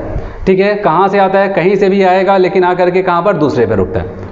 फिर बात करते हैं पास्टन सीरीज, ये कहता है कि अब इलेक्ट्रॉन क्या हो रहा है, हायर एनर्जी लेवल से हाइड्रोजन का इलेक्ट्रॉन है वो आकर के अगर तीसरे शेल में रुकता है तो वहां पर बताया गया उसको हम लोग कहते हैं पास्टन सीरीज। अगर वो आकर के चौथे में रुकता है तो ब्रैकेट सीरीज, आकर के पांचवें में रुकता है उसको फुंड सीरीज के नाम से जाना जाता है। और बताया गया इसके ऊपर की जितनी भी सीरीज हैं, बामर सीरीज के ऊपर की जितनी भी सीरीज हैं वो कहां पर होती है, इंफ्रारेड रीजन में पाई जाती है। कहां पर पाई जाती है, इंफ्रारेड रीजन में पाई जाती है। तो ये भी आपको याद रखना है, लाइमन सीरीज अल्ट्रावायलेट रीजन में, बामर सीरीज विजिबल रीजन में, और पास्टन, ब्रैकेट, फुंड इसके ऊपर भी अगर कुछ भी मिलता है वो इंफ्रारेड रीजन में पाया जाता है।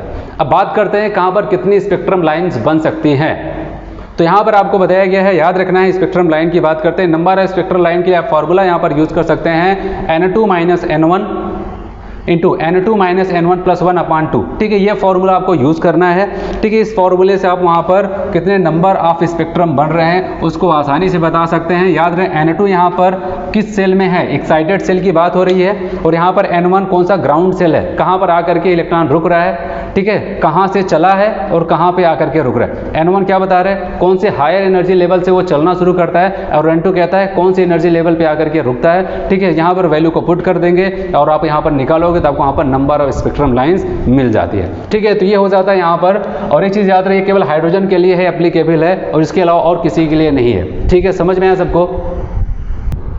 चलिए अब यहाँ पर लोग बात करने वाले हैं कि क्या करता है कोई भी इलेक्ट्रॉन है, जैसे कि मान लिया यहाँ पर कोई एक न्यूक्लियस था, यहाँ पर से बहुत सारे सेल्स थे, कोई हायर एनर्जी लेवल से, ठीक है, वो कोई इलेक्ट्रॉन क्या करता है, जंप करता है किसी लोअर एनर्जी लेवल पे आता है। मान लिया यहाँ पर ये E1 है, ये E2 है। ठीक है, किसी हायर एनर्जी लेवल से इलेक्ट्रॉन जंप करके आता है, ठीक है, E1 में, तो उस दौरान एनर्जी का डिफरेंस क्या होगा। ठीक है, एनर्जी का डिफरेंस का मतलब कितनी एनर्जी को रिलीज करता है, वहाँ पर अगर हमको देखना है तो हम लोग कैसे वहाँ पर रिलेशन को देखते हैं। तो यहाँ पर हम लोग यही बात करने वाले हैं, if the electrons come back from energy level having energy E2 to energy level having energy E1, ठीक है, E2 से E1 में आता है, then the difference may be expressed in terms of energy of photon. जैसे मान लिया वो दूसरे से आ रहे, कहाँ पर, पहले में आ रहा है, E2 से E1 में आ रहा है, तो आप यहाँ पर क्या देख रहे हैं, डिफरेंस देख रहे हैं, जिसको हम लोग डेल्टा E भी लिख सकते हैं, डेल्टा E भी लिख सकते हैं। और आपको पता है डेल्टा E क्या हो जाएगा, कोई एनर्जी जो यहाँ पर निकल रही है बाहर, जिसको रिलीज कर रहे हैं। ठीक है, इसकी हम लोग बात कर रहे हैं, जिसकी एनर्जी को क्या कर रहे हैं, यहाँ पर रिलीज कर रहे हैं। तो आप बताओगे उसको हम लोग क्या लिख सकते हैं, hν लिख सकते हैं, या फिर hc/λ कह सकते हैं। ठीक है, अब क्या करते हैं, यहाँ पर हम लोग इसके रिलेशन को देखने वाले हैं। तो E2 E1 की बात करेंगे यहाँ पर, और यहाँ पर hc/λ, इसको हम लोग सॉल्व करते हैं। तो यहाँ पर जो रिलेशन आता है लैम्डा के साथ, यहाँ पर ध्यान देना, लैम्डा के साथ जो यहाँ पर वैल्यू आती है तो 1/λ बराबर, इसका फॉर्मूला ही आपको याद रखना है। ठीक है, यहाँ पर इसकी वैल्यू को पुट करके इसको सॉल्व किया गया है, जो हमको पता है -13 पॉइंट, जो यहाँ पर आ जाता है -13.2 जो 3 था वहाँ पर। ठीक है, उस वाली वैल्यू को यहाँ पर पुट करते हैं, तो यहाँ पर क्या हो जाएगा, इसको सॉल्व करते हैं। यहाँ पर एक कांस्टेंट आता है R, जिसको हम लोग रिडबर्ग कांस्टेंट के नाम से जानते हैं, और Z तो आपको पता ही यहाँ पर क्या हो जाता है, Z आपका यहाँ पर एटॉमिक नंबर है। ठीक है, क्योंकि आपको पता था एनर्जी के साथ क्या चलता था वहाँ पर, आप बताओगे Z²/NO² चलता था। ठीक है, तो यहाँ पर उसी को रखा गया, उसको सॉल्व किया गया। तो ये फॉर्मूला सबसे मेन आपको याद रखना, 1/λ बराबर RZ² ब्रैकेट के अंदर 1/n1² - 1/n2²। n1² है, फिर n2² है, याद रखना है, यहाँ पर n2 n1 नहीं है। तो आप बताओगे पहले n1² है माइनस n2² है। फिर बात करते हैं, अगर हाइड्रोजन एटम की बात करते हैं तो आप बताओगे इसका मतलब Z की बात 1 कर रहे हैं। ठीक है, Z बराबर 1 है, उस कंडीशन में अगर 1/λ, और आपको पता है 1/λ को हम लोग और किस नाम से जानते थे, वेव नंबर के नाम से भी जानते थे। ठीक है, यहाँ पर न्यू बार भी कह सकते हैं, बराबर R 1/n1² - 1/n2² हो जाता है। ठीक है। और यहाँ पर अगर बात करते हैं, यही फॉर्मूला हम लोग यूज़ करते हैं 1/λ। लेमडा आपको पता है वेवलेंथ की बात कर रहे हैं। तो यहाँ पर क्या हो जाता है, अगर हम लोग बात करते हैं लाइमन सीरीज के लिए, तो आपको पता है लाइमन सीरीज के लिए n1 की वैल्यू क्या होती है 1, क्योंकि लाइमन सीरीज के लिए n1 की वैल्यू 1 होती है। इलेक्ट्रॉन चाहे जहां से आता आकर के नंबर ऑफ 1 सेल में रुकता है। तो आप बताओ इसका मतलब n1 की वैल्यू 1 हुआ, और n2 की वैल्यू क्या हो सकता है, उसके ऊपर कुछ भी 2 3 4 5 6 इनफिनाइट तक कुछ भी हो सकता है। ठीक है, तो हम लोग क्या करते हैं, ये फॉर्मूला यूज करते हैं। हाइड्रोजन के लिए ही बात हो रही है सारी चीजें। हाइड्रोजन के लिए 1/λ बराबर r 1/n1 square minus 1/n2 square. ठीक है, अब यहाँ पर बात हमको यहाँ पर पुट करते हैं वैल्यू को, तो आप बताओगे 1/n1 की यहाँ पर क्या कर दिया 1 रख दिया। लाइमन की बात हो रही है, 1 का स्क्वायर माइनस 1/n2 स्क्वायर हो जाता है। ठीक है, और यहाँ पर जो r है या फिर RH इसको लिखा जाता है, इसको रेडबर्ग कांस्टेंट के नाम से जाना जाता है। तो एक फॉर्मूला यहाँ पर बन के आ जाता है। ठीक है, खास करके ये वाला फॉर्मूला आपको याद रखना है। इस बेसिस पे क्वेश्चन पूछा जाता है, और किस टाइप पे पूछा जाता है आपको पता है, मैक्सिमम वेवलेंथ और मिनिमम वेवलेंथ पूछा जाता है। आपसे पूछ लिया जाएगा for Lyman series maximum wavelength क्या होगा, for Lyman series minimum wavelength क्या होगा, इसके बारे में हम लोग यहाँ पर सीखते हैं। ठीक है, हम लोग देखते हैं यहाँ पर, इसके बारे में यहाँ पर देखते हैं। चलिए यहाँ पर हम लोग बात करते हैं calculation of lambda max and lambda minimum. ठीक है, आपसे वहाँ पर कह दिया जाएगा कोई भी इलेक्ट्रॉन इतने n बराबर इस सेल से n बराबर इस सेल में जंप करके आ रहा है। ठीक है, वापस आ रहा है, तो आपसे पूछ लिया जाएगा बताइए उसकी मैक्सिमम वेवलेंथ क्या होगी, उसकी मिनिमम वेवलेंथ क्या होगी। इस टाइप से क्वेश्चन पूछा जाएगा, तो आपको कैसे सॉल्व करना है, बहुत ही अच्छा टॉपिक यहाँ पर है। ठीक है, इसको ध्यान से समझो, क्योंकि हमको पता है एनर्जी का रिलेशन E बराबर hν होता है, या फिर कहते हैं hc/λ होता है। तो आपको ये समझ में आ रहा है, न्यू के साथ डायरेक्टली प्रोपोर्शनल का साइन, लैम्डा के साथ इनवर्सली का साइन आ जाएगा। चलिए बात करते हैं यहाँ पर जो सबसे इंपॉर्टेंट कॉन्सेप्ट है। कभी भी किसी भी सीरीज की बात की जाए और आपसे लैम्डा मिनिमम लैम्डा मैक्सिमम की बात करें, तो आपको पता है अगर कोई एक सीरीज, जब भी एक क्वेश्चन पूछा जाएगा कोई पर्टिकुलर एक सीरीज के लिए पूछा जाएगा, ठीक है, कि लाइमन के लिए बताओ, बामर के लिए बताओ, पॉस्टन के लिए बताओ, तो कहने का मतलब उसमें आपको n बराबर 1 की वैल्यू, n1 की वैल्यू तो पता ही हो जाएगी। जैसे लाइमन के लिए n1 की वैल्यू कितनी होती है 1, बस आपको सिद्ध करना है वहां पर कि 2 कौन सा लिया जाए, कौन सा n2 लिया जाए जिसकी वजह से मैक्सिमम आपको लैम्डा मिले या फिर मिनिमम लैम्डा मिले। तो यहाँ पर बताया गया फॉर, अगर मिनिमम लैम्डा की बात करते हैं, ध्यान रखना, कभी हमसे कह दिया जाए कि मिनिमम लैम्डा चाहिए हमको, तो वहाँ पर n2 क्या होना चाहिए, कहाँ से इलेक्ट्रॉन मोशन करते हुए आना चाहिए, आपको याद रखना है वो इनफाइनाइट से होना चाहिए। n2 की वैल्यू क्या हो जाए, इनफाइनाइट। और अगर आपसे पूछा जाए मैक्सिमम की बात कर रहे हैं, तो मैक्सिमम के केस में क्या करना है, n1+1, जो भी वो सीरीज है, जिस सीरीज के लिए पूछा जा रहा है उसका जो भी n1 है उसमें 1 जोड़ देना। जैसे अगर हमसे कह दिया जाए, एक बार फिर से यहाँ पर ध्यान दो, हमसे कह दिया जाए कि बताओ लाइमन सीरीज के लिए, ठीक है, क्या आएगा, लैम्डा मैक्सिमम लैम्डा मिनिमम। तो आप जब इसको लैम्डा मैक्सिमम लैम्डा मिनिमम के फॉर्मूले को सॉल्व करोगे, अगर मिनिमम पूछा जाए जहां पर n2 है, ठीक है, n2 की यहाँ पर इनफिनाइट रखना है, और n1 की यहाँ पर आपको क्या रखना है 1। लेकिन अगर आपसे कह दिया मैक्सिमम वेवलेंथ चाहिए, तो इसका मतलब क्या हो जाएगा, n2 की वैल्यू क्या हो जाएगी, n1+1। तो n1 की वैल्यू क्या होती है लाइमन के लिए 1 होती है, 1+1 क्या हो जाएगा 2।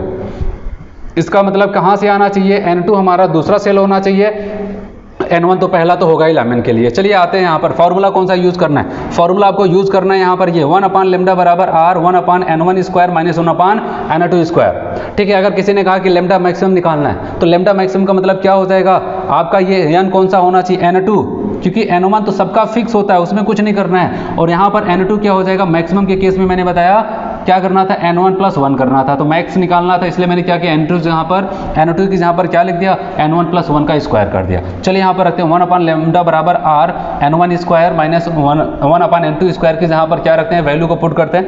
अगर हमसे कह दिया जाए मिनिमम निकाल के दिखाओ, ठीक है, मिनिमम की बात करते हैं, इसी फॉर्मूले की मदद से मिनिमम की तरफ चलता है। और मिनिमम के लिए मैंने आपको क्या बताया था, मिनिमम के लिए n2 क्या होना चाहिए, वो इनफिनाइट होना चाहिए। तो यहाँ पर r 1/n1 स्क्वायर माइनस 1/इनफिनाइट का स्क्वायर हो जाएगा।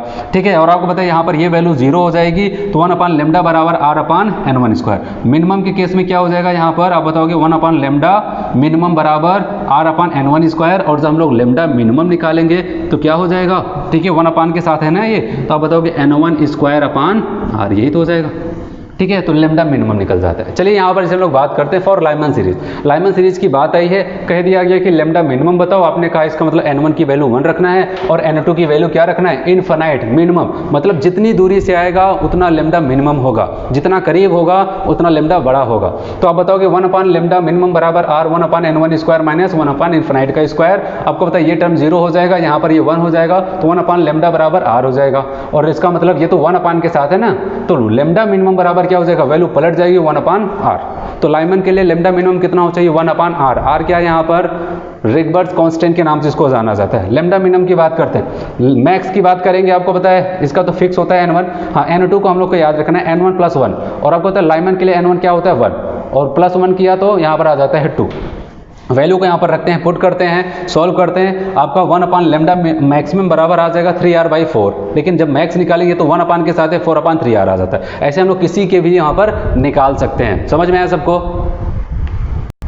चलिए यहाँ पर हम लोग बात करते हैं क्या क्या लिमिटेशन थी। अभी तक हम लोग जितना भी पढ़ रहे थे सब बोहर का कॉन्सेप्ट चल रहा था वहाँ पर, ठीक है। अब यहाँ पर बात करते हैं इनकी कमियाँ क्या थी। सबसे पहले मैंने बताया था कि इनका कोई भी फॉर्मूला, चाहे रेडियस का हो, एनर्जी का हो, वॉल्यूम का हो, ठीक है, हाइड्रोजन स्पेक्ट्रम का हम लोग यहाँ पर बात करते थे, सब जगह यही बताते हैं ये किसके लिए एप्लीकेबल था, हाइड्रोजन या फिर हाइड्रोजन लाइक आयंस के लिए एप्लीकेबल होगा करता था। तो कहने का मतलब इनकी लिमिटेशन ये थी, केवल ये क्या करते थे, हाइड्रोजन और हाइड्रोजन लाइक आयंस के लिए ही एप्लीकेबल होता था। इसके ऊपर कहने का मतलब मल्टीपल इलेक्ट्रॉन अगर कहीं पर हैं उसके लिए एप्लीकेबल नहीं था। तो पहला ड्रॉबैक यही था कि केवल एक इलेक्ट्रॉन के लिए ही अपने कॉन्सेप्ट को बताते थे। अगर एक से ज्यादा इलेक्ट्रॉन कहीं पर पाया जा रहा है तो वहां पर अपने कॉन्सेप्ट को नहीं बता पाते थे। फिर दूसरा इनका जो ड्रॉबैक था, जो लिमिटेशन था उनका ये था, कहा गया कि जब हम लोग क्या करते हैं, कोई बहुत ही हाई रिजोल्यूशन का स्पेक्ट्रम यूज करते हैं, स्पेक्ट्रोस्कोप वहां पर यूज करते हैं, तो वहां पर बताया गया कि ये जो स्पेक्ट्रम लाइन बता रहे थे इसके अलावा भी वहां पर बहुत ही सेवरल, बहुत ही ज्यादा नंबर में फाइन स्पेक्ट्रम मिलने लगते थे, ठीक है। वो स्पेक्ट्रम कहां से आए, कैसे आए, इसके बारे में ये कुछ नहीं बता पाए। समझ में आया सबको? इसके अलावा इनकी जो तीसरी कमी थी, आखिरी कमी जो थी, वो ये बताया गया, जो स्पेक्ट्रम लाइन के बारे में इन्होंने बताया, हाइड्रोजन स्पेक्ट्रम के बारे में जो बताया, जब वहाँ पर बताया गया कि अगर हम लोग क्या करते हैं वहाँ पर मैग्नेटिक फील्ड या फिर इलेक्ट्रिक फील्ड जनरेट कर देते थे तो वहाँ पर क्या हो जाता था, जो हाइड्रोजन स्पेक्ट्रम मिलता था उसमें स्प्लिटिंग हो जाती थी, वो टूटने लगता था। आखिर वो कैसे टूटता था इसके बारे में भी ये नहीं बता पाए, ठीक है। तो ये इनकी कुछ कमियाँ थी जो आपको यहाँ पर याद रखना है, ठीक है। चलिए यहाँ पर हम लोग बात करने वाले हैं Planck's quantum theory. Planck's quantum theory ये कहता है कि अभी मैंने आपको बताया, कोई भी किसी भी सोर्स से अगर एनर्जी ट्रेवल करती है, ठीक है, इलेक्ट्रोमैग्नेटिक वेव के रूप में, वहाँ पर कहते हैं रेडिएशन के रूप में ट्रेवल करती है। तो प्लांक्स कांस्टेंट थ्योरी ये कहता था कि यहाँ पर हम लोग बात करते हैं तो कोई भी सोर्स से अगर एनर्जी ट्रेवल कर रही है तो किसी पैकेट के रूप में आती है, ठीक है। जिस पैकेट को हम लोग क्या कहते हैं, क्वांटा कहते हैं, या फिर क्या कहते हैं उसको, फोटोन कहते हैं, ठीक है। तो ये चीज़ें कही गई यहाँ पर। तो इनका यही कहना था अगर कोई ट्रेवल कर रहा है तो वहाँ पर क्या हो जाता था, वो किसी पैकेट के रूप में आता है और किसी, आप कह सकते हैं वहाँ पर क्वांटा के रूप में चलता है, जिसको हम लोग फोटोन या फिर क्वांटा के नाम से जाना जाता है, ठीक है। तो ये चीजें हो जाती है। और इनका ये कहना था, ध्यान देना, जो एनर्जी होती है वो फ्रीक्वेंसी जो चलती है वहां पर उसके डायरेक्टली प्रोपोर्शनल हो जाता है। कोई भी एनर्जी या फिर कह सकते हैं वहां पर जो ट्रेवल कर रहा है, कोई भी वेव ट्रेवल कर रहा है, उसकी जो फ्रीक्वेंसी होगी उसी के डायरेक्टली प्रोपोर्शनल को हो जाता है वहां पर एनर्जी। फिर बताया कि यहाँ पर एनर्जी है, डायरेक्टली प्रोपोर्शनल का साइन है तो इसको हटाना ही पड़ेगा। और किससे हटाते हैं, यहाँ पर एक कांस्टेंट, ठीक है, और वो कांस्टेंट कौन है, एच है। और इसको क्या कहा जाता है बताओगे, इसको प्लांक्स कांस्टेंट के नाम से जाना जाता है, ठीक है। आगे चल के इसको और आगे लिखते हैं तो आपको बताया न्यू बराबर क्या हो जाता है, न्यू बराबर एच सी, न्यू बराबर क्या हो जाता है, आपको बताया यहाँ पर C/λ होता है। तो इसको और आगे हम लोग यहाँ पर लिख सकते हैं E बराबर आप कहोगे HC/λ। तो ये हो जाता है, कहा गया इस एनर्जी के रूप में क्या हो जाएगा, कोई भी इलेक्ट्रॉन ट्रेवल करता है। तो यहाँ पर ये प्लांक्स क्वांटम थ्योरी था, इनका ये कहना था कोई भी अगर रेडिएशन चल रही है तो वो क्या हो जाता है, वो पैकेट के रूप में आता है, या फिर कह सकते हैं वो उस पैकेट को हम लोग क्या कहते हैं, क्वांटा या फिर फोटोन के नाम से जानते हैं। और बताया गया जो भी वहाँ पर एनर्जी ट्रेवल कर रही है, जहाँ पर क्या बताओ, वहाँ पर वो फ्रिक्वेंसी के डायरेक्टली प्रोपोर्शनल होता है। डायरेक्टली प्रोपोर्शनल के साइन को हटाएंगे तो किसी एक कॉन्स्टेंट से गुणा करते हैं, और उस कॉन्स्टेंट का नाम यहाँ पर जो चलता है वो होता है एच, और एच को कहते हैं प्लैंक्स कांस्टेंट। और यहाँ पर अगर न्यू को हम लोग लिखना चाहें, आगे और बढ़ाना चाहें, लिख सकते हैं C/λ। तो ये बराबर क्या हो जाता है, HC/λ, ठीक है। समझ में आया सबको? तो कहने का मतलब इसको अगर और आगे लेके चलते हैं, अगर टू डिफरेंट एनर्जीज चल रही हैं, ठीक है, दो डिफरेंट एनर्जीज, दो डिफरेंट वेव्स चल रही है, वहाँ पर उसको अगर रिलेशन को देखना है तो हम लोग क्या कर सकते हैं, अगर न्यू के साथ देखते हैं, इसको आगे बढ़ाते हैं, यहाँ पर हम लोग कह सकते हैं E1/A2, ध्यान देना, बराबर ν1/ν2 भी तो कह सकते हैं, ठीक है। अगर लेमडा के साथ देखते हैं हम लोग, यहाँ पर आपको पता है ये दोनों कांस्टेंट होते हैं। यहाँ पर एच क्या होता है, प्लांक्स कांस्टेंट होता है। सी क्या हो जाता है, आप बताओ कि ये लाइट की स्पीड होती है, ये भी फिक्स होती है, जिसका मतलब यहाँ से अगर देखें ये लेमडा के इनवर्सली होता है। तो कहने का मतलब अगर टू डिफरेंट एनर्जीज ट्रेवल कर रही हैं कहीं पर, अगर फ्रीक्वेंसी के बारे में इंफॉर्मेशन दिया जाए तो उनका रिलेशन E1/A2 बराबर μ1/μ2 कर सकते हैं। या फिर हम लोग बात करते हैं वेवलेंथ के टर्म से, अगर कहा जाए, आपको पता है यूनिवर्सल का है तो यहाँ पर इनवर्स का रिलेशन है, तो आप बताओगे λ2/λ1 करके वहाँ पर क्वेश्चन को हम लोग आसानी से सॉल्व कर सकते हैं। समझ में आया सबको यहाँ पर ये कॉन्सेप्ट? ठीक है, चलिए यहाँ पर हम लोग सीखने वाले हैं फोटो इलेक्ट्रिक इफेक्ट की बात करते हैं। तो यहाँ पर हम लोग डायरेक्ट आते हैं जल्दी से। कहा गया मान लिया कोई मेटल की सरफेस है, ऐसा कोई मेटल की सरफेस है और इस मेटल की सरफेस के ऊपर इलेक्ट्रोमैग्नेटिक रेडिएशन को हम लोग पास कर रहे हैं। इसका मतलब क्या कर रहे हैं, यहाँ पर इसको हम एनर्जी दे रहे हैं H बराबर hν। ध्यान से समझना, कोई भी एक मेटल की सरफेस है उसके ऊपर हम लोग क्या करते हैं, ठीक है, किसी इलेक्ट्रोमैग्नेटिक रेडिएशन को इसके ऊपर डालते हैं। तो यहाँ पर क्या हो जाता है, इस मेटल की सरफेस से, इस मेटल की सरफेस पे आपको पता है बहुत सारे इलेक्ट्रॉन्स पाए जाते होंगे, वो क्या कर जाते हैं, वो इस मेटल की सरफेस से निकल के बाहर जाने लगते हैं। इसी प्रोसेस को कहा जाता है क्या, फोटो इलेक्ट्रिक इफेक्ट। मतलब कि लाइट को डाला गया किसी मेटल की सरफेस पे और वहां पर क्या हो जाता है, इलेक्ट्रॉन बाहर निकलने लगते हैं। ठीक है, ऐसा कुछ होता है यहाँ पर। अब आपको बताया इलेक्ट्रॉन कैसे बाहर निकला होगा, तो आपको पता है जब इसको हम लोग लाइट देते हैं तो यहाँ पर इलेक्ट्रॉन अगर इस मेटल की सरफेस पे बंधा हुआ है, इसका मतलब उनके बीच में कोई एक बॉन्ड होगा। जब उन्हें इसको ज़्यादा एनर्जी देते हैं तो यहाँ पर क्या हो जाता है, उनके बीच का जो अट्रैक्शन होगा वो खत्म हो जाता होगा और ये ज़्यादा एनर्जी पा जाते हैं तो क्या कर जाएंगे, इस सरफेस को छोड़ के बाहर निकल जाते हैं। अगर इसको और अच्छे से समझे, कहा गया किसी भी सरफेस पे अगर हम बात करते हैं जो एनर्जी दे रहे हैं इसके ऊपर, ध्यान से समझना, जो भी इलेक्ट्रोमैग्नेटिक एनर्जी इसके ऊपर हम लोग पास कर रहे थे मेटल सरफेस के ऊपर, वो दो जगह खर्च होता है। ठीक है, वो कहाँ कहाँ खर्च हो जाता है, बताया गया वर्क फंक्शन में,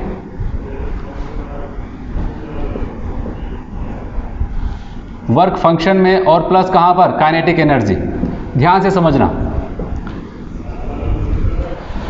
किसी मेटल की सरफेस के ऊपर जो हम लोग एनर्जी को पास करते हैं, इलेक्ट्रोमैग्नेटिक रेडिएशन को देते हैं, तो उसमें से क्या हो जाता है, जो एनर्जी ये प्राप्त करता है कोई इलेक्ट्रॉन, वो दो जगह खर्च होता है। पहला तो क्या हो जाता है, इस सरफेस को जस्ट ऊपर छोड़ने से, ठीक है, इस सरफेस को जस्ट छोड़ने में खर्च हो जाता है, क्योंकि इस सरफेस से ये लगे हुए हैं तो कोई अट्रैक्शन रहा होगा तभी लगे हुए। तो एक एनर्जी क्या हो जाएगी, उसका कुछ हिस्सा क्या हो जाएगा, इस सरफेस को, मेटल की सरफेस को खर्च करने में होगा, ठीक है, इसको छोड़ने में खर्च होगा, और जो बची हुई एनर्जी होगी वो क्या हो जाएगा, आप बताओगे, वो बची हुई एनर्जी काइनेटिक एनर्जी में खर्च होगी। लेकिन एक चीज़ याद रहे, जो भी इलेक्ट्रॉन, जो भी एनर्जी इसके ऊपर गिर रहा है वो फिक्स एनर्जी होगी। एक क्वांटा होगा, एक फोटान होगा, फोटान आकर के इसके ऊपर गिरेगा, एक पैकेट में एनर्जी आएगी और वो क्या करेगा, ठीक है, उसको एक्सेप्ट करेगा, उसमें से कुछ एनर्जी को तो वर्क फंक्शन में खर्च करेगा, बची हुई एनर्जी को काइनेटिक एनर्जी में। जैसे मान लेते हैं कि यहाँ पर कोई एक मेटल है, इस मेटल के ऊपर जो इलेक्ट्रॉन पाया जा रहा है, ये कह रहे हैं कि अगर हमको क्या मिलता है 20 जूल का, एक एग्जांपल ले रहे हैं, 20 जूल का अगर एनर्जी मिलेगी तभी हम इस सरफेस को छोड़ेंगे। अब मान लिया इसको हमने कितना दे दिया, 25 जूल, ठीक है, कि एक पैकेट ऑफ इलेक्ट्रॉन आया, एक फोटॉन आता है जिसके पास 25 जूल एनर्जी थी। अब वो क्या करेगा, अब किसी इलेक्ट्रॉन को मिलेगा तो इलेक्ट्रॉन क्या करेगा, 20 जूल तो खर्च कर देगा इस मेटल की सरफेस को छोड़ने में, और बचा हुआ जो 5 जूल है उसको क्या करेगा, उससे अपनी काइनेटिक एनर्जी को मेंटेन करेगा। ठीक है, तो यहाँ पर दो लेवल में खर्च हो जाता है एनर्जी, वर्क फंक्शन और काइनेटिक एनर्जी। वो मिनिमम एनर्जी जिससे कोई भी इलेक्ट्रॉन मेटल की सरफेस को जस्ट छोड़ने ही वाला होता है, उसको हम लोग वर्क फंक्शन कहते हैं, उस एनर्जी को। और बची हुई जो एनर्जी होती है फोटॉन की, वो कहाँ पर खर्च हो जाएगी, उस इलेक्ट्रॉन की काइनेटिक एनर्जी में खर्च होती है। चलिए यहाँ पर हम लोग बात करते हैं, एनर्जी हमने क्या दिया इसको, hν, ठीक है, वर्क फंक्शन को हम लोग लिखते हैं hν0, ठीक है। न्यू यहाँ पर क्या है, आप बताओगे थ्रेशोल्ड फ्रीक्वेंसी कहा जाता है, वो मिनिमम फ्रीक्वेंसी ऑफ लाइट जिससे कोई भी इलेक्ट्रॉन क्या करता है, मेटल की सरफेस को जस्ट छोड़ने ही वाला होता है, उसको हम लोग कहते हैं threshold frequency, plus kinetic energy, ठीक है, काइनेटिक एनर्जी में खर्च होता है। इसको और अच्छे से सजाना चाहें तो हम लोग लिख सकते हैं, आप बताओगे hν बराबर hν0 प्लस काइनेटिक एनर्जी को लिखा जाता है हाफ mv² लिखा जाता है, यही, ठीक है, काइनेटिक एनर्जी को हाफ mv², अगर हमसे पूछा जाए काइनेटिक एनर्जी तो हाफ mv² को इधर करते हैं। आप बताओगे यहाँ पर क्या हो जाएगा, hν0 माइनस hν0। अगर आपसे पूछा जाए किसी भी इलेक्ट्रॉन के पास काइनेटिक एनर्जी कितनी है, तो आप आसानी से कैसे बता सकते हैं, जैसे अभी मैंने जो आपको एग्जांपल बताया गया कि हम क्या करते हैं, उसको 25 जूल एनर्जी देते हैं, लेकिन उसका वर्क फंक्शन कितना है, आप बताओगे उसका वर्क फंक्शन कितना होता है 20, तो आप कैसे निकालोगे, आप बताओगे टोटल एनर्जी जो दिया गया है उसमें से वर्क फंक्शन को घटा देंगे, जो भी एनर्जी बचेगी वो क्या हो जाएगा, आपकी काइनेटिक एनर्जी। 25 में से 20 को घटा दिया तो कितना आया, 5 क्या हो जाता है, उसकी काइनेटिक एनर्जी हो जाता है। तो ये चीज़ हो जाती है। इसको और आगे लेके चले तो हाफ mv² बराबर न्यू को हम लोग क्या लिख सकते हैं, अगर न्यू की बात करते हैं तो यहाँ पर हम लोग इसको लिख सकते हैं न्यू बराबर होता है c/λ। ठीक है, इस टर्म में लिखना चाहें इसको हम लोग ऐसे लिख सकते हैं hc/λ, और यहाँ पर लिख सकते हैं hc/λ0, जिसको कहते हैं थ्रेशोल्ड वेवलेंथ इसको कहा जाता है। ठीक है, ये हो जाता है। अब यहाँ पर इसको और आगे सॉल्व करना चाहें, 1/2 जो मैं लिख रहा हूँ ये काइनेटिक एनर्जी है। ठीक है, अब यहाँ पर क्या हो जाएगा, hc को अगर हमने कॉमन कर लिया तो आपका यहाँ पर आ जाएगा 1/λ माइनस 1/λ0 आ जाता है। समझ में आ रहा है सबको? तो 1/λ यहाँ पर hc इंटू 1/λ माइनस 1/λ0 आ जाता है। तो इस पे भी क्वेश्चंस बहुत बार पूछे गए हैं, तो आपको वहाँ पर याद होना चाहिए जो एनर्जी जाती है वर्क फंक्शन और काइनेटिक एनर्जी भी खर्च होती है। ठीक है, और यहाँ पर जो एनर्जी दी गई उसको hν कहा गया, वर्क फंक्शन क्या हो जाता है hν0 हो जाता है। काइनेटिक एनर्जी का वहाँ पर टर्म डायरेक्टली पूछा गया तो इसको हम लोग डायरेक्टली लिख सकते हैं, या फिर इसको आगे बढ़ाना चाहते हैं हाफ mv² हो सकता है, कल को वेलोसिटी पूछ ले।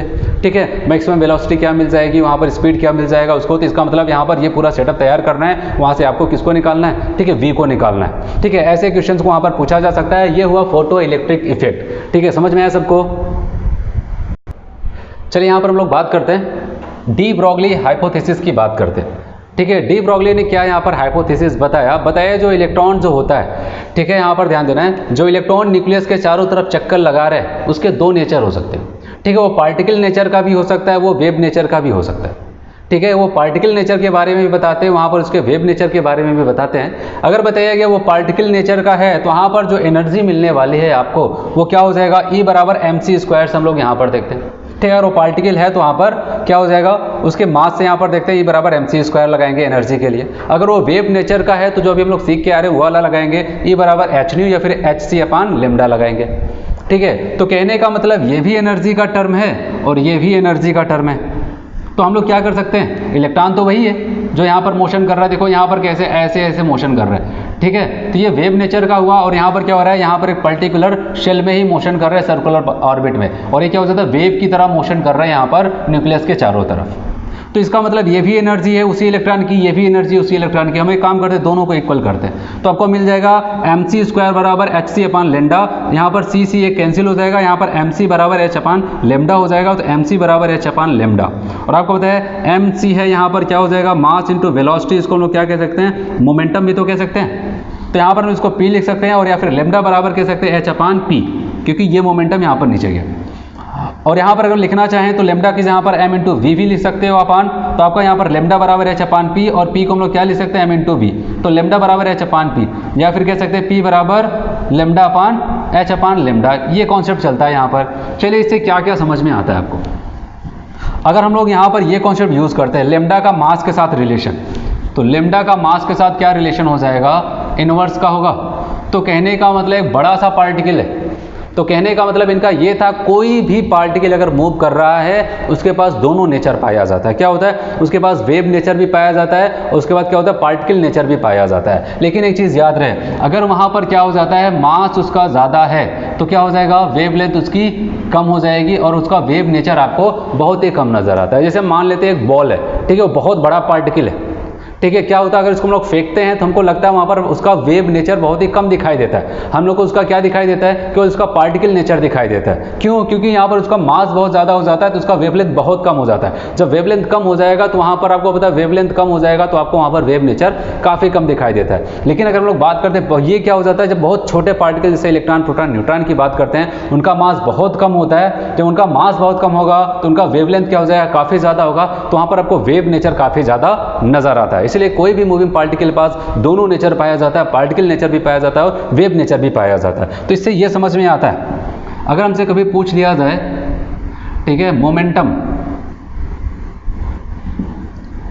मोमेंटम ऑफ इलेक्ट्रॉन, ये इनवर्सली किसके हो जाएगा, आप बताओगे, वेवलेंथ ऑफ इलेक्ट्रॉन।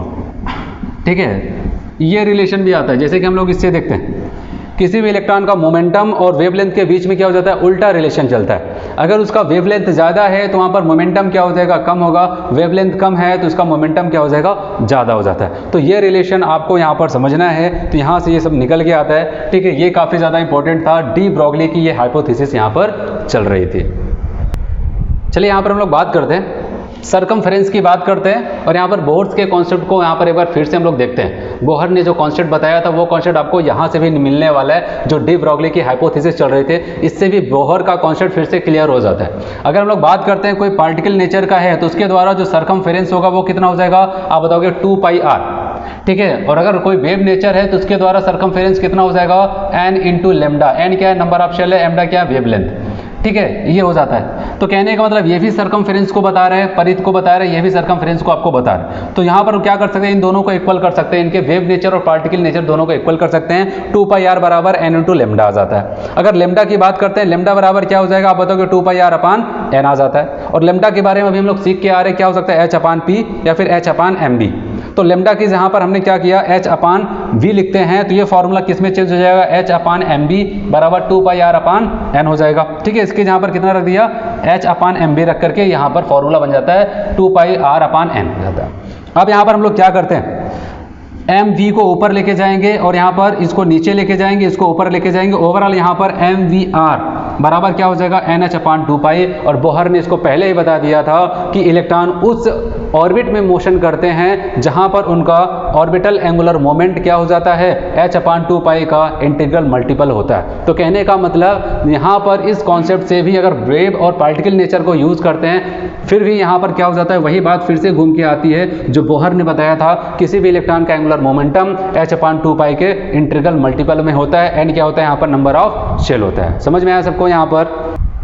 चलिए यहाँ पर हम लोग बात करते हैं हिजनबर्ग अनसर्टेनिटी प्रिंसिपल, ठीक है। हिजनबर्ग अनसर्टेनिटी प्रिंसिपल की बात करते हैं और यहाँ पर क्या समझाया गया, आपको बताया गया कि अगर कोई भी बहुत ही छोटा पार्टिकल मोशन कर रहा है कहीं पर, ठीक है, वो मोशन कर रहा है, तो उस दौरान अगर आप वहाँ पर देखना चाहते हैं उसके आप कह सकते हैं मोमेंटम और उसकी पोजीशन को, अगर आप एक साथ एक्यूरेटली मेजर करना चाहते हैं, बहुत ही एक्यूरेसी के साथ मेजर करना चाहते हैं, तो ये पॉसिबल नहीं है, ठीक है। क्योंकि अगर आप वहाँ पर सोच रहे हैं कि हम एक काम ये करते हैं, रुक करके मोमेंटम को बहुत ही ज़्यादा एक्यूरेटली उसको मेजर करें, तो क्या हो जाएगा, पता चला पोजीशन में क्या हो जाता है, अनसर्टेनिटी बहुत ज़्यादा आ जाती है, ठीक है। अगर आप पोजीशन को अच्छे से मेजर करने चल रहे हैं तो वहाँ पर क्या हो जाता था, मोमेंटम में अनसर्टेनिटी बहुत ही ज़्यादा आ जाती है। इसलिए बताया क्या, कोई भी मूविंग पार्टिकल है, जैसे कोई इलेक्ट्रॉन वगैरह अगर मूव कर रहा है, अगर आप चाहते हैं कि हम उसकी पोजीशन को अच्छे से बताएं, या फिर कह सकते हैं आप चाहते हैं कि हम उसके मोमेंटम को इतना अच्छा बताएं कि वहाँ पर क्या हो जाए, एक्यूरेसी उसकी बहुत अच्छी हो,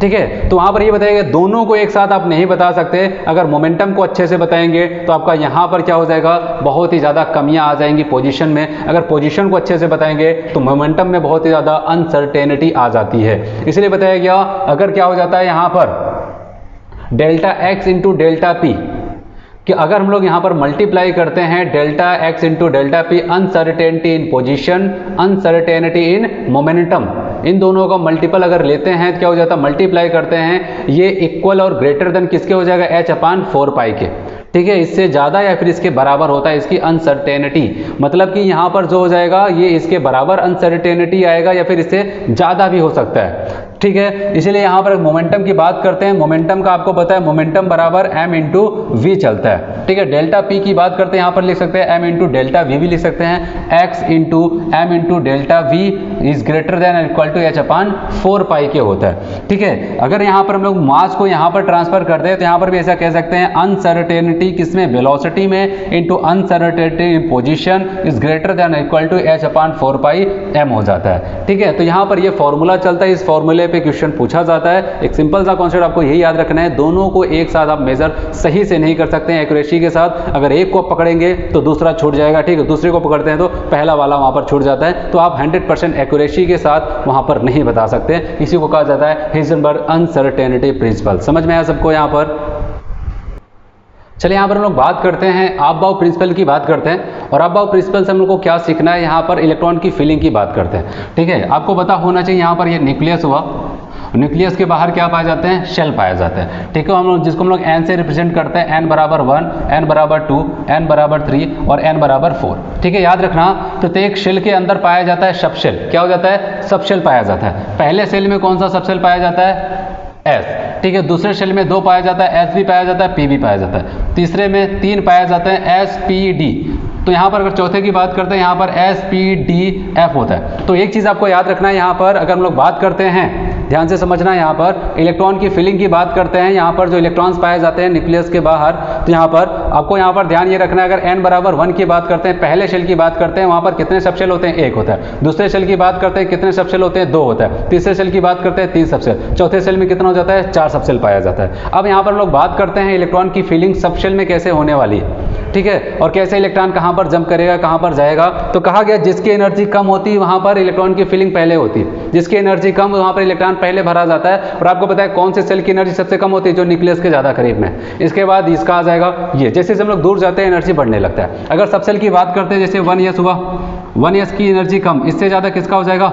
ये 2s का, ठीक है। 2s से ज़्यादा कौन हो जाएगा? 2p, 2p से कौन ज़्यादा हो जाएगा? 3s, और 3s के बाद यहाँ पर क्या हो जाता है? ऐसे एनर्जी का क्रम बढ़ते चला जाता है, ठीक है। तो कहने का मतलब इलेक्ट्रॉन की फिलिंग कैसे हम लोग करने वाले हैं, यहाँ पर हम लोग देखते हैं, ठीक है। तो यहाँ पर जिसकी एनर्जी कम होगी बताया गया उसको पहले फिल किया जाएगा, और जिसकी एनर्जी ज़्यादा होती है उसको हम लोग बाद में उसकी फिलिंग करते हैं। अब यहाँ पर बात करते हैं कैसे इलेक्ट्रॉन की फिलिंग किया जाएगा। तो यहाँ पर समझाने के लिए क्या किया गया है? n+l रूल को लाया गया है, जिससे आपका क्वेश्चन कभी गलत नहीं होगा, ठीक है। तो आपको n+l रूल पे ही फोकस करना है। कभी भी अगर क्वेश्चन आता है कहाँ पर इलेक्ट्रॉन पहले जाएगा, कहाँ पर बाद में जाएगा, तो याद रखना है यहाँ पर जो n है वो नंबर ऑफ शेल को बता रहा है, जो l है वो नंबर ऑफ सबशेल को बता रहा है। और यहाँ पर सबशेल के लिए मैंने लिख दिया है, सबशेल को हम लोग l से रिप्रेजेंट करते हैं। अगर कोई s सबशेल है, ठीक है, उसको 0 से रिप्रेजेंट किया जाता है, p वाले को 1 कहा जाता है, d वाले के लिए l2 लिखा जाता है, f वाले के लिए 3 लिखा जाता है। अब बताया गया जिसके n+l की वैल्यू कम आएगी, तो n+l रूल ही आपको सबसे ज़्यादा मायने रखता है। बताया कि जिसके n+l की वैल्यू कम आएगी वहाँ पर इलेक्ट्रॉन पहले जाएगा, जिसके l+l की वैल्यू ज़्यादा आएगी यहाँ पर इलेक्ट्रॉन बाद में जाएगा। फिर कहीं कहीं ऐसा हो जाता है n+l की वैल्यू 2 के लिए सेम आ रहा है, तो उस कंडीशन में कहाँ पर जाएगा? तो याद रखना जहाँ पर नंबर ऑफ n की वैल्यू कम होगी वहाँ पर पहले जाएगा। पहले तो n+l दोनों को जोड़ करके देखना है, जहाँ पर वैल्यू कम आ रही है वहाँ पर पहले जाएगा। फिर बात करते हैं अगर कहीं पर दोनों की वैल्यू का सम सेम आ रहा है तो उस कंडीशन में क्या किया जाए? बताओ कि जिसके n की वैल्यू कम होगी वहाँ पर पहले जाएगा। जैसे कुछ एग्जांपल से देखते हैं, जैसे 1s है तो n की वैल्यू 1 है और s की वैल्यू क्या हो जाएगी? s के लिए l की वैल्यू क्या हो जाती है? 0। तो ओवरऑल यहाँ पर n+l की वैल्यू कितना आया? 1। अगर 2s की बात करते हैं, आप बताओगे यहाँ पर n की वैल्यू 2 है और s के लिए 0, यहाँ पर 0, यहाँ पर 2 आ जाता है, ठीक है। अगर इन दोनों में तुलना कर रहा हूँ, इलेक्ट्रॉन कहाँ पर पहले जाएगा? बताओगे यहाँ पर n+l की वैल्यू क्या है? 1 है, यहाँ पर 2 है, तो यहाँ पर वैल्यू इसकी कम है, तो पहले इलेक्ट्रॉन 1s में जाएगा, उसके बाद 2s में जाएगा। चलिए इसकी बात करते हैं। यहाँ पर n की वैल्यू 2 है और p की वैल्यू क्या हो जाएगी? 1, तो यहाँ पर क्या आ जाएगा? 3, ठीक है। अब इसके बाद आपको बताइए वैल्यू और बड़ी हो गई, तो पहले इसमें गया, फिर इसमें गया, फिर इसमें जाएगा। फिर 3s की बात करते हैं। 3s के लिए आप देखो यहाँ पर n की वैल्यू जो आगे लिखा जाता है ये नंबर ऑफ शेल को बताता है, इसके बगल वाले कौन है? सबशेल है। यहाँ पर ये क्या हो जाएगा? 3, और s की वैल्यू क्या होती है? 0। तो टोटल सम कितना आया? 3। अब सवाल ये उठता है यहाँ पर तो क्या हो जाता है? यहाँ पर 2p के लिए भी 3 आया है और 3s के लिए भी p यहाँ पर 3 आया, तो कहाँ पर पहले जाएगा? आपको पता है यहाँ पर अगर इसकी बात करते हैं दोनों के केस में 3 आया, n+l रूल क्या हो जाता है? वहाँ पर 3 आता है। इस कंडीशन में बताओगे जिसके n की वैल्यू कम होगी, इसके वाले n की वैल्यू कितनी है? 2, इसके वाले n की वैल्यू कितनी है? 3, तो कहाँ पर पहले जाएगा? जिसके n की वैल्यू कम है। ऐसे यहाँ पर बात करते हैं 3p की बात करते हैं, 3 और 1 कितना आ जाता है? 4। अच्छा यहाँ पर बात करते हैं ये 4 और 0 कितना आ जाता है? 4। अब सवाल आता है यहाँ पर भी दोनों की वैल्यू सेम है, तो इलेक्ट्रॉन पहले कहाँ पर जाएगा? आप बताओ n+l की वैल्यू दोनों में सेम आती है, जिसके n की वैल्यू कम होगी आप बताओगे 3p में पहले जाएगा, उसके बाद 4s में जाता है। तो यहाँ पर n+l का प्रिंसिपल यहाँ पर लगता है। अबाव का प्रिंसिपल बहुत ही ज़्यादा इंपॉर्टेंट है, इलेक्ट्रॉन की फिलिंग के बारे में बताता है। और कहाँ पर इलेक्ट्रॉन की फिलिंग? याद रखना सबशेल की बात कर रहे हैं, ठीक है। आगे हम लोग आगे पढ़ेंगे तो वहाँ पर ऑर्बिटल में हम लोग जा करके वहाँ पर फिलिंग करेंगे ऑर्बिटल के अंदर। लेकिन अभी इनका जो कॉन्सेप्ट चल रहा था कहाँ तक चल रहा है? तो बताओगे ये सबशेल के अंदर इसके कॉन्सेप्ट की फिलिंग चल रही है। बताया गया यहाँ पर क्या हो जाता है, हम लोग पहले किसी एक सबशेल को भरते हैं, जिसकी एनर्जी कम होती है उसको पहले पूरा भरेंगे, जो पूरा भर जाएगा तो उसके बाद क्या करते हैं? तब दूसरे किसी सबशेल को हम लोग भरना शुरू करते हैं, हायर एनर्जी वाले को। समझ में आया सबको? यहाँ पर हम लोग बात करने वाले हैं हून्स रूल फॉर मिनिमम मल्टीप्लिसिटी, ठीक है। यहाँ पर हम इसके बारे में ये देखने वाले हैं कि अभी अबाव के हिसाब से हम लोग केवल सबशेल की बात कर रहे थे, ठीक है। अब यहाँ पर क्या करते हैं? सबशेल के अंदर ऑर्बिटल्स पाए जाते हैं, हम लोग उसके अंदर चलते हैं। जैसे अगर हम लोग बात करते हैं यहाँ पर p3 की फिलिंग की बात करते हैं, तो इनका ये कहना था अगर कोई भी डिजनरेट ऑर्बिटल है, डिजनरेट ऑर्बिटल का मतलब कि वहाँ पर जितने भी ऑर्बिटल्स हैं सबकी एनर्जी सेम लेवल पे, ठीक है। तो यहाँ पर बताया कि जब इलेक्ट्रॉन की फिलिंग की जाती है तो सबसे पहले क्या हो जाता है? हम लोग क्या करते हैं? एक सेम मैनर में क्या करते हैं? एक एक ऑर्बिटल क्या करते हैं? प्रत्येक ऑर्बिटल में एक एक इलेक्ट्रॉन को फिल करते हैं। जब ये क्या हो जाएगा, कंप्लीटली अनपेयर्ड हो जाएगा, सब जितने भी ऑर्बिटल्स वहां पर यूज किए गए हैं सब में एक एक इलेक्ट्रॉन्स हो जाएगा। फिर उसके बाद जो आने वाले इलेक्ट्रॉन्स हो जाएगा, आने वाला जो इलेक्ट्रॉन होगा वो क्या हो जाएगा, एक एक करके फिर से वहां पर पेयरिंग स्टार्ट होगी।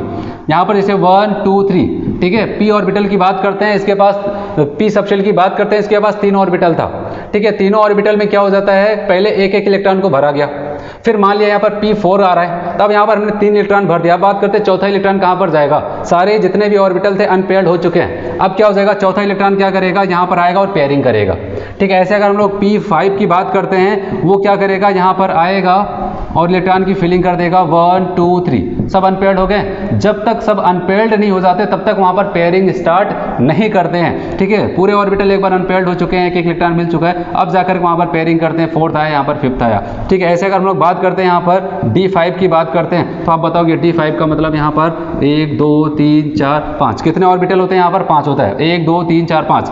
तो सबसे पहले 1 2 3 सारे ऑर्बिटल को एक एक इलेक्ट्रॉन दिया जाता है क्रमशः।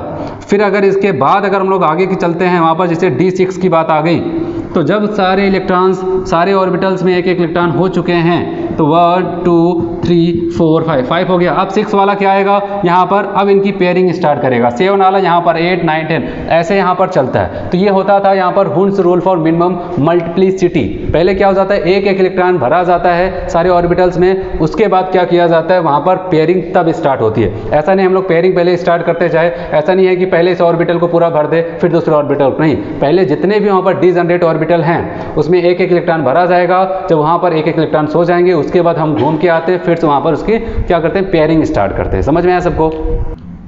चलिए यहाँ पर हम लोग सीखने वाले हैं क्वांटम नंबर की बात करते हैं। यहाँ पर हमको क्या करना है, 4 क्वांटम नंबर के बारे में पढ़ना है। यहाँ पर principal quantum number, azimuthal quantum number, ठीक है, मैग्नेटिक क्वांटम नंबर और स्पिन क्वांटम नंबर, ठीक है। ओवरऑल यहाँ पर हम लोग कह सकते हैं कोई भी एटम के अंदर किसी एक पर्टिकुलर इलेक्ट्रॉन का एड्रेस हम लोग को बताना है, ठीक है। वो किस सेल के अंदर है, सेल के अंदर आपको क्या मिलता है, सबशेल, कौन से सबशेल में, सबशेल के अंदर आपको क्या मिल जाता है, वहाँ पर ऑर्बिटल, ऑर्बिटल सबशेल के कौन से ऑर्बिटल में है, और ऑर्बिटल में भी जिस ऑर्बिटल के पास आप पहुंचे हो उसमें क्लॉकवाइज है कि एंटी क्लॉकवाइज है। तो कहने का मतलब किसी एक इलेक्ट्रॉन के एड्रेस को हम लोग बताने वाले हैं। तो सबसे पहले यहाँ पर बात करते हैं principal quantum number. Principal quantum number क्या हो जाएगा, जिसको हम लोग एन से रिप्रेजेंट करते हैं। ये हमको किसके बारे में जानकारी देता है, आप बताओगे, हमको शेल के बारे में बात करता है, ठीक है। किसी एक पर्टिकुलर अगर बात करते हैं इलेक्ट्रॉन की पोजीशन को, वहाँ पर बताएगा वो कौन से शेल में पाया जा रहा है, उसको कौन बताएगा, यहाँ पर प्रिंसिपल क्वांटम नंबर यहाँ पर शेल के बारे में बात करता है। फिर बात करते हैं एजीमुथल क्वांटम नंबर, जिसको स्मॉल एल से रिप्रेजेंट करते हैं। ये बताएगा, ये क्या बताएगा, बताएगा सेल के अंदर पाए जाते हैं सबशेल, उनके बारे में कौन बताएगा, एजीमुथल क्वांटम नंबर, जिसको हम लोग स्मॉल एल से रिप्रेजेंट करते हैं। और इसकी वैल्यू को कैसे निकाला जाता है, बताएगा इनकी वैल्यू इनके ऊपर डिपेंड करती है, एन के ऊपर डिपेंड करती है, ठीक है। बताएगा value of L lies between the 0 to n-1। कहा गया इसकी वैल्यू n के ऊपर डिपेंड करती है। और कैसे याद रखना है, 0 से लेकर के जो भी n की वैल्यू है -1 कर दो, उसके बीच में जितने भी नंबर्स आते हैं वो कौन बताएगा, यहाँ पर l बताएगा। जैसे कि हम लोग बात करते हैं n बराबर 1 आपको मिलता है, n बराबर 1 मिलता है, तो इसका मतलब l की वैल्यू क्या हो जाएगी, आप बताओगे 0 to n-1, 1 - 1 0, मतलब कि 0 आ जाएगा। अगर n बराबर 2 लेके चलते हैं, l की वैल्यू क्या आ जाएगी, 0 और 1 आएगी, यही तो होगा। 2 में से 1 घटाया 1 बचा, 0 से लेकर के यहाँ तक हो जाएगा। n बराबर 3 लेते हैं तो l की वैल्यू 0 1 2 आ जाता है। और याद रखना, अगर l की वैल्यू 0 आई है तो क्या करेगा, सबशेल को बताएगा, कौन से, s को। अगर यहाँ पर 0 और 1 आए तो इसका मतलब वो किसको बता रहा है, s को बता रहा है, और p को। 0 वाला s को बताएगा, 1 p को बताएगा। ऐसे यहाँ पर अगर 0 1 2 आता है, इसका मतलब ये किसको बता रहा है, s को, ये p को, और ये d को बता रहा है, ठीक है। ऐसे यहाँ पर भी 0 1 2 3 अगर n बराबर 4 लेते हैं, ये s को बता रहा है, ठीक है, और ये p को बताएगा, ये d को बताएगा, और ये f को बताएगा। तो l के जो नंबर है वो किसी न किसी सबशेल को इंडिकेट करते हैं। 0 1 को करता है, 1 p को करता है, 2 d को करता है, और 3 f को करता है। फिर यहाँ पर बात करते हैं, ठीक है। अभी इससे पहले जो हम लोग पढ़ रहे थे, बोहर्ट्ज ने बताया था, वो एंगुलर मोमेंटम को बताया था, ठीक है। किसी सेल के एंगुलर मोमेंटम को बताया था, वो बताया था किसी सेल का एंगुलर मोमेंटम mvr क्या हो जाता था, h/2π का इंटीग्रल मल्टीपल होता था। लेकिन यहाँ पर हम लोग ऑर्बिटल एंगुलर मोमेंटम की बात करते हैं। किसी एक पर्टिकुलर ऑर्बिट का भी अपने एक मोमेंटम होता है, एंगुलर मोमेंटम होता है। जैसे किसी एक शेल का अपना एंगुलर मोमेंटम होता है, किसी एक ऑर्बिट का भी, ऑर्बिटल का भी एंगुलर मोमेंटम होता है। इसका फॉर्मूला होता है √L × L + 1 h/2π, ठीक है। तो यहाँ पर देखना, याद रखना, यहाँ पर n की वैल्यू नहीं लिखी गई है तो n के ऊपर नहीं डिपेंड करता है। तो कोई भी p होगा उसका एंगुलर मोमेंटम फिक्स होगा, ऑर्बिटल एंगुलर मोमेंटम। कोई भी s होगा, s के लिए l की वैल्यू 0, ओवरऑल टर्म क्या हो जाएगा 0। चाहे 1s 2s 3s 4s किसी की बात करें, हमेशा s के लिए angular momentum, orbital angular momentum क्या हो जाता है 0 हो जाता है। तो p के लिए पूछा जाए तो आपको क्या करना है, l की वैल्यू यहाँ पर कितना रखना है 1, यहाँ पर 1 रखा है, यहाँ पर 1 रखा है, यहाँ पर क्या हो जाएगा आपको पता है, यहाँ पर 1 रखेंगे। अगर p के लिए हम लोग बात करते हैं किसी भी p के लिए, यहाँ पर 1 1 2 हो जाएगा और यहाँ पर 2 1 क्या हो जाएगा √2h/2π आ जाएगा। तो कहने का मतलब किसी के लिए भी पूछा जाए, किसी भी 2p 3p 4p 5p, ठीक है, वहाँ पर 2 3 4 मायने नहीं रखता, केवल p मायने रखता है। किसी इस फॉर्मूले में केवल l की वैल्यू रखी जाती है, आप वहाँ पर रख सकते हैं। चलिए मैग्नेटिक क्वांटम नंबर की बात करते हैं, क्योंकि सब शेल के पास होते हैं और कमरे पाए जाते हैं, उसके पास खुद कमरे पाए जाते हैं, जिसको लोग क्या कहते हैं वहाँ पर ऑर्बिटल्स कहते हैं। तो ये ऑर्बिटल्स के बारे में बताया, किसके बारे में बताएगा आप बताओगे, ऑर्बिटल्स के बारे में जानकारी देने वाले हैं। और इसको वैल्यू को कैसे निकाला जाता है बताया कि ये l की वैल्यू के ऊपर डिपेंड करते हैं। कोई भी m अगर हमसे पूछा जाए तो अगर l दे करके हम कहेंगे l की माइनस वैल्यू से लेकर के उसको क्या करना है 0 के साथ प्लस वैल्यू तक जाना है। जितनी भी वैल्यू आएगी वो m की वैल्यू कहलाएगी। जैसे l बराबर 0 किया तो जाहिर सी बात है -0 + 0 0 का मतलब यहाँ पर इसकी वैल्यू m में 0 ही आएगी। लेकिन अगर 1 कह दिया तो m की वैल्यू क्या हो सकती है आपको बताना है। इसको कहाँ से लेके चलना स्टार्ट करना है -1, फिर उसके बाद 0, फिर +1 तक लेके जाना है। तो यहाँ पर इसकी वैल्यू 3 आ जाएगी। इसका मतलब बताया गया अगर l बराबर 1 है उसके पास कितने सबशेल कितने ऑर्बिटल होंगे, l बराबर 1 का मतलब क्या होता है, ये p की बात कर रहा है, ये s की बात कर रहा है, इसके पास 1 मतलब कि यहाँ पर एक ऑर्बिटल इसके पास 3 होगा, यहाँ पर ये और ऐसे बात करते हैं l बराबर 2 हुआ तो मतलब क्या हो जाएगी वैल्यू m की -2 -1 0 +1 +2।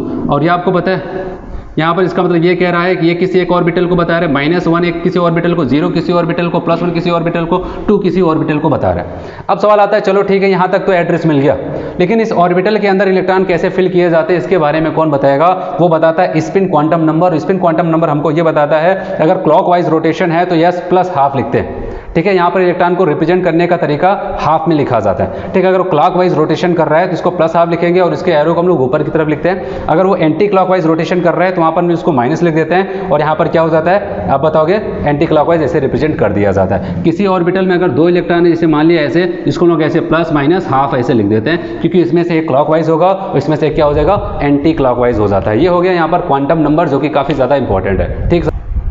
चलिए यहाँ पर हम लोग बात करते हैं पाउली एक्सक्लूजन प्रिंसिपल की बात करते हैं। इनका ये कहना था किसी भी अगर हम लोग बात करते हैं 2 इलेक्ट्रॉनों के लिए, किसी भी 2 इलेक्ट्रॉनों के लिए कभी भी चारों क्वांटम नंबर सेम नहीं हो सकते हैं, ठीक है। वहाँ पर मैक्सिमम 3 क्वांटम नंबर सेम हो जाते हैं तो क्या हो जाएगा, हो सकते हैं मैक्सिमम 3, लेकिन चारों के चारों क्वांटम नंबर वहाँ पर सेम हो जाए, सेम वैल्यू आ जाए तो वहाँ पर ऐसा नहीं हो सकता। कहने का मतलब हम किसी इलेक्ट्रॉन के एड्रेस को बता रहे हैं तो जाहिर सी बात है अगर वहाँ पर 2 लोगों का एड्रेस एकदम एग्जैक्ट मैच कर जाएगा तो वहाँ पर हम लोग डिफ्रेंशिएट नहीं कर पाएंगे हम किसको ढूंढ रहे हैं। इसलिए यहाँ पर यह बताया गया किसी भी इलेक्ट्रॉन के लिए चारों क्वांटम नंबर की वैल्यू सेम नहीं हो सकती है, तो नहीं हो सकती। हाँ मैक्सिमम वहाँ पर 3 सही हो सकता है, 3 क्वांटम नंबर की वैल्यू सेम हो सकती है मैक्सिमम, लेकिन चौथा तो कतई नहीं होने वाला है। जैसे एक एग्जांपल से मैं आपको यहाँ पर समझा रहा हूँ, जैसे कह दिए 4s2 की बात करते हैं। अच्छा 4s2 की अगर हम यहाँ पर हम लोग बात करते हैं n की वैल्यू क्या हो जाएगा आपको पता है, s के यहाँ पर 2 इलेक्ट्रॉन है, n की वैल्यू आप बताओगे 4, दोनों इलेक्ट्रॉनों का एड्रेस क्या हो जाएगा बताएगा, ये दोनों इलेक्ट्रॉन कहाँ पर पाए जा रहे हैं, चौथे सेल में पाए जा रहे हैं। चलिए l की वैल्यू अगर आपसे पूछा जाए क्या हो जाएगा आप बताओगे, s के लिए 0 बताया जाता है, दोनों इलेक्ट्रॉनों के लिए सब सेल की एड्रेस क्या है यहाँ पर l बराबर 0 है। फिर बताया चलो और अच्छी बात है, अगर m की बात करते हैं, m क्या बताएगा, कहेगा दोनों इलेक्ट्रॉन कौन से ऑर्बिटल में पाए जा रहे हैं, 0 वाले ऑर्बिटल मतलब यहाँ पर पाए जा रहे हैं m। अब बात करते हैं s की वैल्यू करते हैं, तो s की वैल्यू पे क्या हो जाएगा आप बताओगे, यहाँ पर ऐसा s होगा उसमें से एक क्लॉकवाइज होगा एक एंटी क्लॉकवाइज होगा, तो जो क्लॉकवाइज होगा उसके लिए +½ का एड्रेस आएगा, जो एंटी क्लॉकवाइज होगा उसके लिए -½ का आ जाता है। तो ओवरऑल आप बताओगे ऊपर के तीनों क्या थे, इस दोनों इलेक्ट्रॉनों के लिए ऊपर के तीनों एड्रेस सेम थे। ये कह रहा था n बराबर 4, कहा गया दोनों इलेक्ट्रॉन मेरा n बराबर 4 है, दोनों इलेक्ट्रॉन का मेरा l भी 0 है, मेरा m भी 0 है। लेकिन s की बात करते हैं, इसमें से कौन निकल गया, एक कहता है मैं क्लॉकवाइज हूँ, दूसरा क्या कहता है मैं एंटी क्लॉकवाइज हूँ। इसलिए बताया गया कभी भी इलेक्ट्रॉन किसी एक पर्टिकुलर ऑर्बिटल की अगर बात करते हैं तो उसमें क्या हो जाएगा, अगर एक से ज़्यादा इलेक्ट्रॉन है, कितने हो सकते हैं मैक्सिमम 2, तो उसमें एक क्लॉकवाइज होगा दूसरा एंटी क्लॉकवाइज होगा, दोनों सेम मैनर में नहीं हो सकते हैं, ठीक है। तो ये था यहाँ पर पाउली एक्सक्लूजन प्रिंसिपल, तो ये आपको समझ में आ गया होगा यहाँ पर, ठीक है।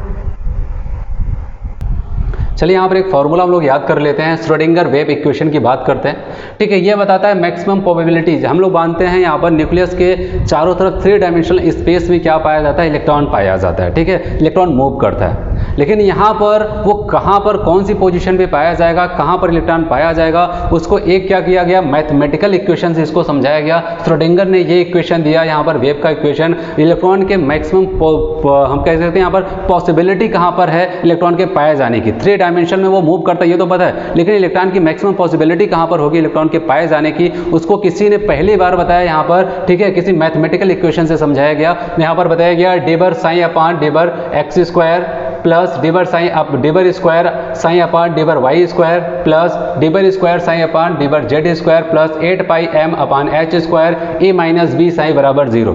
ठीक है, ये फॉर्मूला ही आपको याद रखना है यहाँ पर। ठीक है, तो यहाँ पर जो डेल्टा की तरह यहाँ पर बना है इसको हम लोग डेबर कहते हैं, वी यहाँ पर पोटेंशियल है और ई को हम लोग कहते हैं यहाँ पर टोटल एनर्जी। चलिए इसके बाद यहाँ पर आखिरी लोग देखते हैं कैलकुलेशन ऑफ नोड्स। ठीक है, नोड्स का कैलकुलेशन आपसे पूछ लिया जाता है, तो वहाँ पर हम लोग बात करते हैं यहाँ पर नोड्स कितने टाइप्स के होते हैं। ठीक है, एक स्फेरिकल नोड होता है जिसको रेडियल नोड भी कहते हैं, और दूसरा पाया जाता है नॉन स्फेरिकल जिसको एंगुलर नोड के नाम से जाना जाता है। ठीक है, स्फेरिकल नोड या फिर रेडियल नोड निकालने का तरीका n minus l minus 1, n number of shell, l sub shell minus 1 हो जाता है। ठीक है, हम लोग बात करते हैं नॉन स्फेरिकल या फिर कहते हैं जिसको एंगुलर नोड, ये किसके बराबर हो जाता है, यहाँ पर बताया गया ये l के बराबर हो जाता है। ठीक है, यहाँ पर क्या हो जाएगा, l की वैल्यू के बराबर हो जाता है वहां पर। फिर हम लोग बात करते हैं यहाँ पर टोटल।